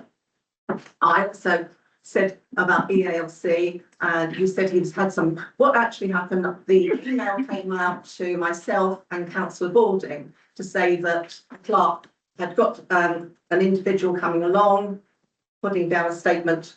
I haven't got it in front of me, so I can't read it out, and had authorised a payment of £100 for that person to attend. So when I came in and asked that question, I didn't actually say I disagree. I disagreed with the way it was put, and my actual statement was I didn't agree with the payment and the authorisation of that, and I was told that I can be overruled on that. So that's what happened. I didn't understand why. At that point, this was my first 3 days of being chairman, what had actually gone on prior to that and what was going on. Because I thought the first meeting, when I was elected, I thought it went reasonably well for my first meeting, and I didn't see any of the issues. So I felt that there's some sort of breakdown between members all members or some members, I don't know, and that's where I'm coming from, and it was from that point. I'm sorry, I've got councillor O'Leary has been waiting to speak.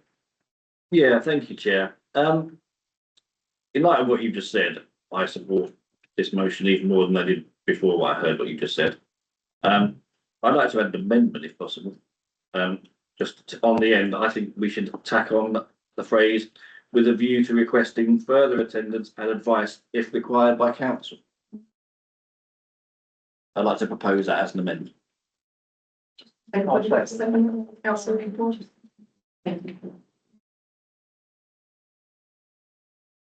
What was the, I mean, can you refresh? Yeah, so where it gets to £50 per hour, so, and then, so go, at a cost of £50 per hour, with a view to requesting further attendance and advice if required by council. And could I perhaps extend then what we were saying, if you want members want to put at a maximum level of £500. suggestion of £500, which I think was about correct. What, per meet? No, Is that per meeting No, or per annum? in total. In total, Per annum. well, not in management, I mean, for what we're talking about in this particular section. To come from the training budget. Yeah. Yeah. It's not going to last for a year. Sorry? It's not going to go on for a year. How many, We don't know yet, that's the point. That's the It originally says here point of two, what I just said. it originally says here 2 meetings. On the motion, it says 2 meetings. Yeah. So. Yeah. Obviously, we take advice if there was other issues, or, you know, the staff wanted them in the office separately. Sorry. No, that was just saying, you've got it in the next one's James. We've got to get one. Okay, sorry. So councillor James Newport, please. Thank you, Chairman. Thank you actually for taking decisive action, because it seems that decisive action was needed to be taken. And for the correct support for this council. So I'd like to thank you for that. In terms of how did this get onto the agenda? I think that's what councillor Ian Wilson said earlier. Is that any member of this council can put forward a motion to the clerk to ask it to be put on the agenda? It's a standard format that's, I think all councillors were aware of, and maybe if they're not, then maybe we need to look at further training for that. So that's how it arrived on the agenda. I think we've got a £10,000 training budget, which zero has been spent today. But I don't think this is really going to be an issue at all about funding this. And I think this is going to be good for the councillors, but I think this is going to be good for the office staff. And I think that if both sides, you know, we need to work together. And I think this EALC can look at this objectively and provide that feedback to both councillors and office staff. And surely that can only improve things. So I don't think this is a personal reflection for any of our officers. I think this is something that I think is a wise decision by you, Chairman, to invite them along. And I hope the council support us. Thank you. Councillor Stanley. My view is that, I think it's a good idea. I do think that, there are times when we do need, another person to understand what's going on in the council. And to put things on an even keel, I might add. So I totally agree with what's going to happen. Thank you. Thank you. Councillor Rowe. Thank you, Chairman. I totally support you, and I hear everything Councillor Newport said. For me, I think there's been present company accepted. Sean, please. There has been a deterioration in previous clerks, which has caused the councillors issues. Are we seeing any improvement? It's too early to say that because Sean's only just joined us. I just think, for me, it's history. It's the history of what's gone on, and we just need to move forward. As Councillor Newport said, this is support for everybody, councillors and staff. Thank you. Councillor Ian Wilson, please. Thank you, Chair. Okay, I'm convinced 2 attendances, absolutely fine. The bit I take issue with is, Councillor Newport's suggestion that we just put £500 in the budget. I'm sorry, that's like an open checkbook. It implies there's going to be at least 10 sessions or 10 hours sessions. If we're going to do this, we should do it on an as and when required basis. Sorry, no, we had an amendment of the maximum budget of £500. Sorry, maybe you didn't, could have been by phone calls again. Councillor Callis, please. Well, thank you very much. I'm going to be very contentious here, probably. But I feel I ought to say it. I've been absent for 2 years. I've seen a deterioration, to be quite honest. Something needs to be done. And I don't just mean our guy here. The behaviour of some of the councillors on this has been not up to standard. I don't know whether you agree with that, but there's obviously a problem here. The fact that, you know, so many of them haven't turned up tonight. Why? Why are they not turning up? Nobody's checking up on them, are they? I think that's down to them sending apologies and the clerk accepting. But this needs to be looked at. So I say, I've seen it for myself, the behaviour of some of the, I'm not mentioning any names in here. I think you all know who I'm referring to. And so just a quick point of order. Do we need to vote to extend the meeting? I can't remember if it's 2 or 2.5 hours. 2 or 2.5. I hope nobody's been offended what I've said, but it had to be said. Yeah, I just want to come back on the point that Councillor Joe Newcourt made, that any councillor can put an item on the agenda. They do have to get it countersigned by another council. Which it isn't as easy as just thinking something up and put that on the agenda. Thank you.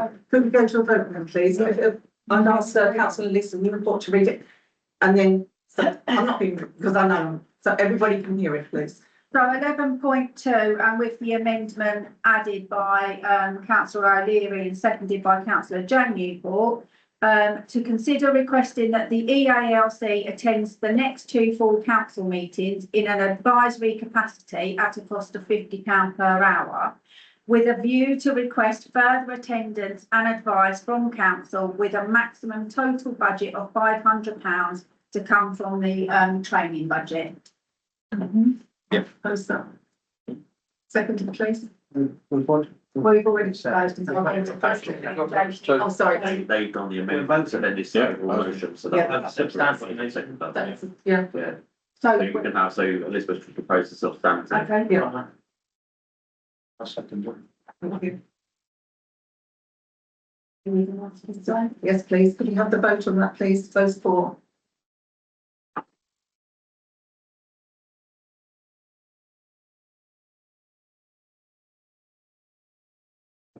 Those against? And those abstaining? Thank you. That motion will carry, we'll discuss that. So we now got a closed session and we've got to extend. We've got to go through. Yes, we've got to do that. But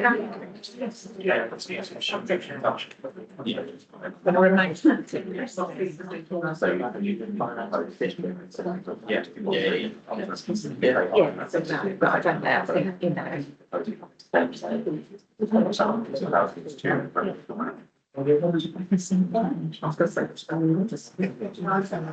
So we are going to have to propose that we suspend standing orders and we therefore can continue this meeting for up to an extra hour. We shouldn't take that long. I've just been told. I think everybody wants to get home, so we can do it as quickly as possible. So if I could propose that, please. Councillor Leeson wants to second it. Can we have a vote to see if we continue the meeting, please? So, Councillor Lambourne, are you voting? He just voted for £5,000. Sorry, so item number 12. Chair, declare an interest in this, non-registered will invest, it's a district council decision. District council, yes. Yeah.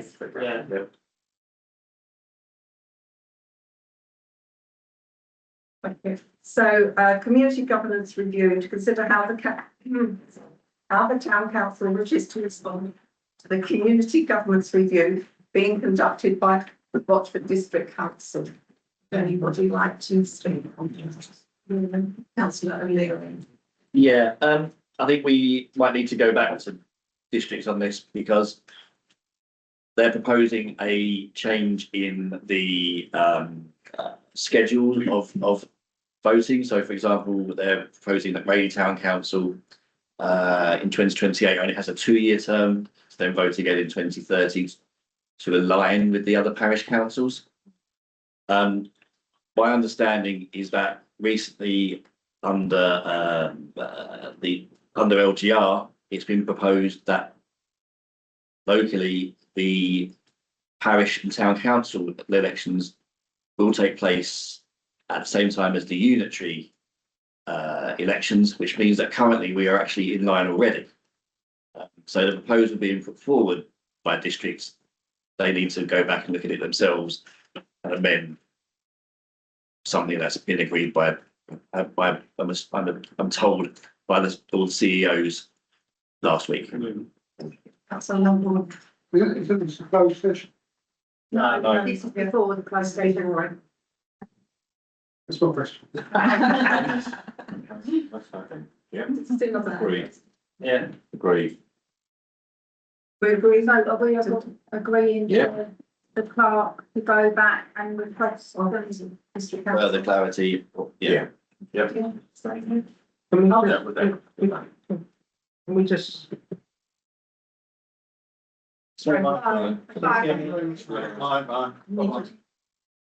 Yeah, also, actually, when we go back to them, can we ask them, who they're proposing pays the costs of these, additional elections as well, because it's never really, we never got an answer at district on that, it's very vague. Yeah, so we did already try and ask that question and likewise we got a very vague answer. Yeah. They said they would potentially consider giving us some money towards it, but wouldn't give a firm commitment on that. So, Okay.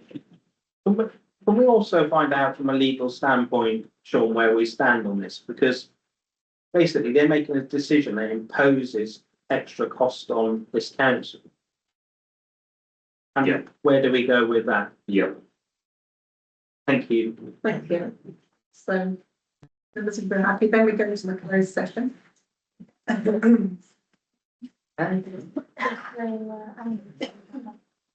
the information going to be handed down to the.